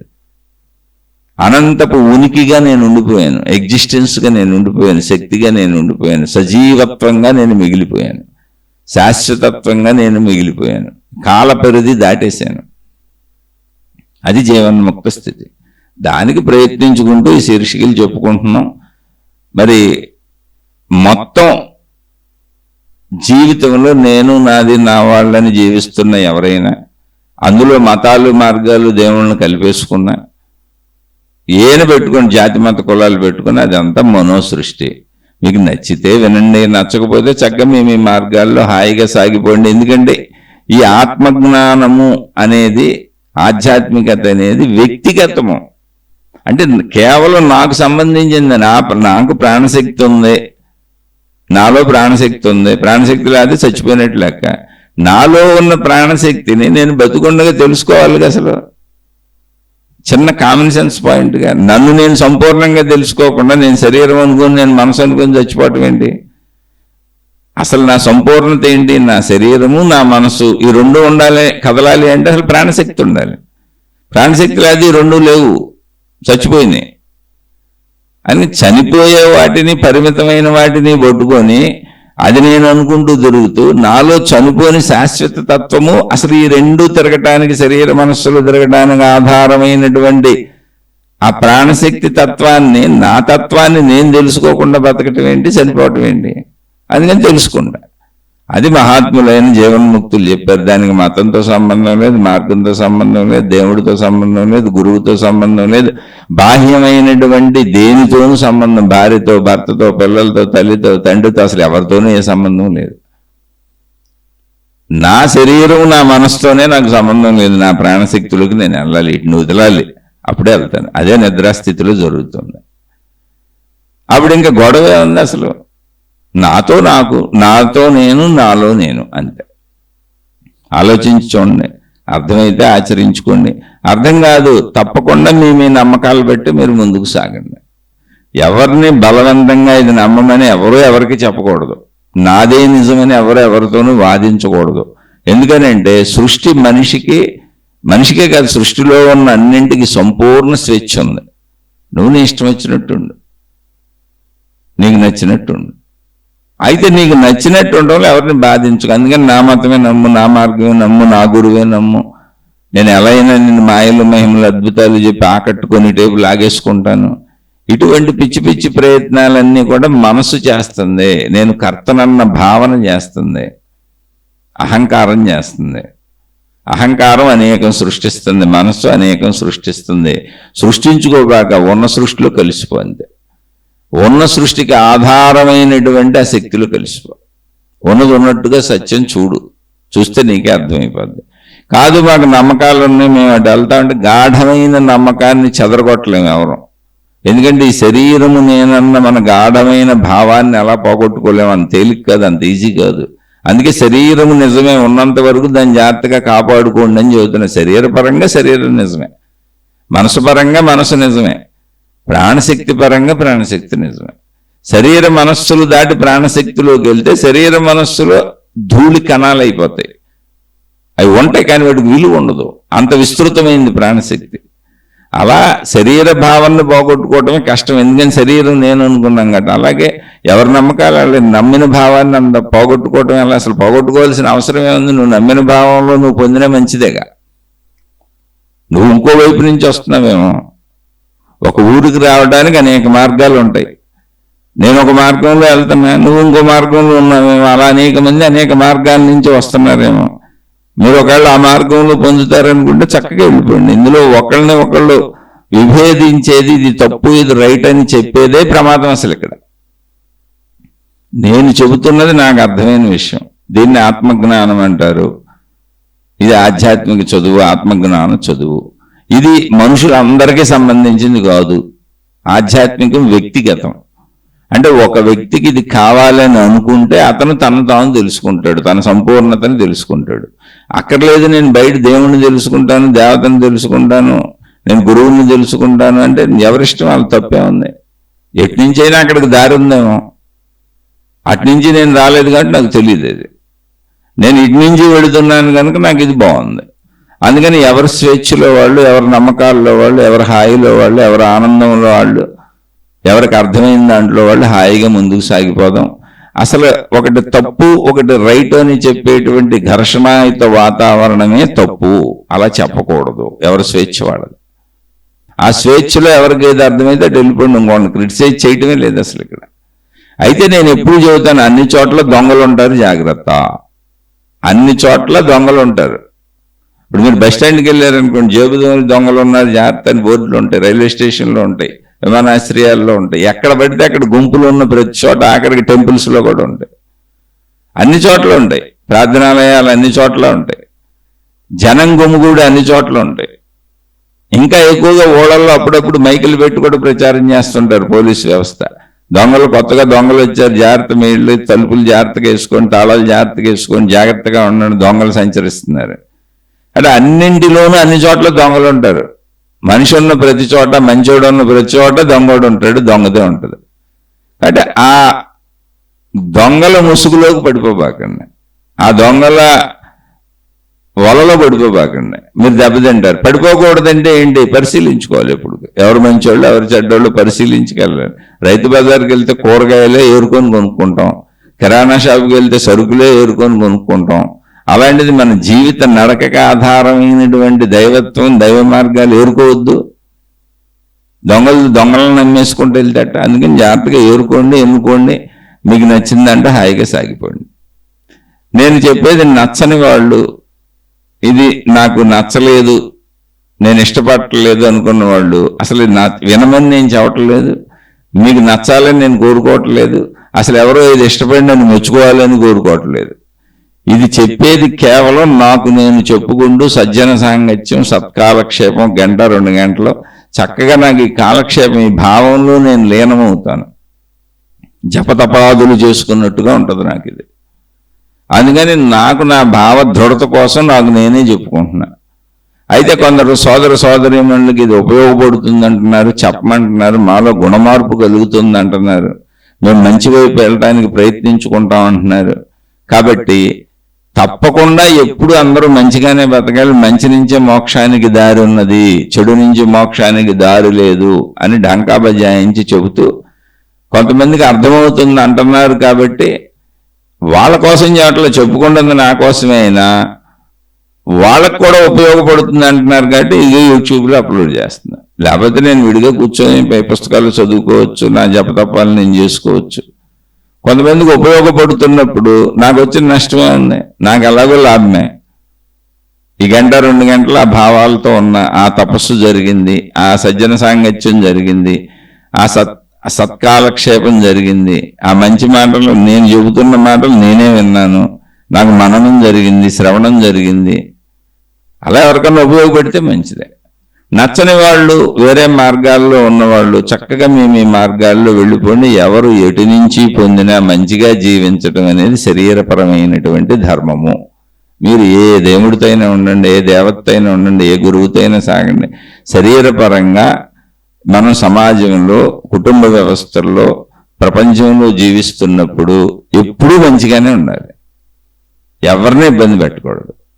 ఇది ప్రాథమిక సత్యం. ఇక మనోపర సత్యానికి వచ్చినప్పుడు మనస్సు ఎవరికాళ్ళకి ఏర్పరుచుకున్న మనసు కనుక భయము, భ్రాంతులు, దుఃఖము లేనటువంటి మనసును తయారు చేసుకోండి. అది మీ చేతిలోనే ఉంది. మీరు వినే విషయాలు, మీరు గ్రహించే విషయాలు, మీరు తెలుసుకునే విషయాలే మిమ్మల్ని భయభ్రాంతులకు గురి చేస్తాయి, దుఃఖానికి గురి చేస్తాయి. అందుకని మంచి విషయాలు తెలుసుకోండి, ధైర్యం కలిగించే విషయాలు తెలుసుకోండి, మంచిగా బతికే విషయాలు తెలుసుకోండి. ఆటోమేటిక్గా భయభ్రాంతులు పోతాయి, దుఃఖాలు పోతాయి. అలా మంచి మనసు తయారు చేసుకోండి. అక్కడి నుంచి మీకు నచ్చితే ప్రాణశక్తిని తెలుసుకోండి, లేదా మీ దేవుణ్ణి, మీ మతాన్ని, మీ గురువుని, మీ మార్గాన్ని అనుసరించి ముందుకెళ్ళండి. ఏమైంది అందులో? ఎలా పొందినా ఒకటే, అది పొందితే చాలు. కానీ బేసిక్గా అసలు జీవించినంతకాలం ముందు పొందుతామా మోక్షం లేదా తర్వాత విషయం. జీవించినంతకాలం మంచిగా జీవించడం అనేది ప్రాథమికమైనటువంటి విషయం. అలా మంచిగా జీవించిన వాళ్ళు ఎవరూ కూడా ఏమీ పొందలేరు, కించిత్తు కూడా ఏమీ పొందలేరు. అందుకని ముందు మంచిగా జీవించడానికి ప్రయత్నించండి. శుభమస్తు. మీకు, మీ కుటుంబ సభ్యులకు మేలు చేకూరుగాక. మరలా మరొక కొత్త శీర్షికతో కలుసుకుందాం.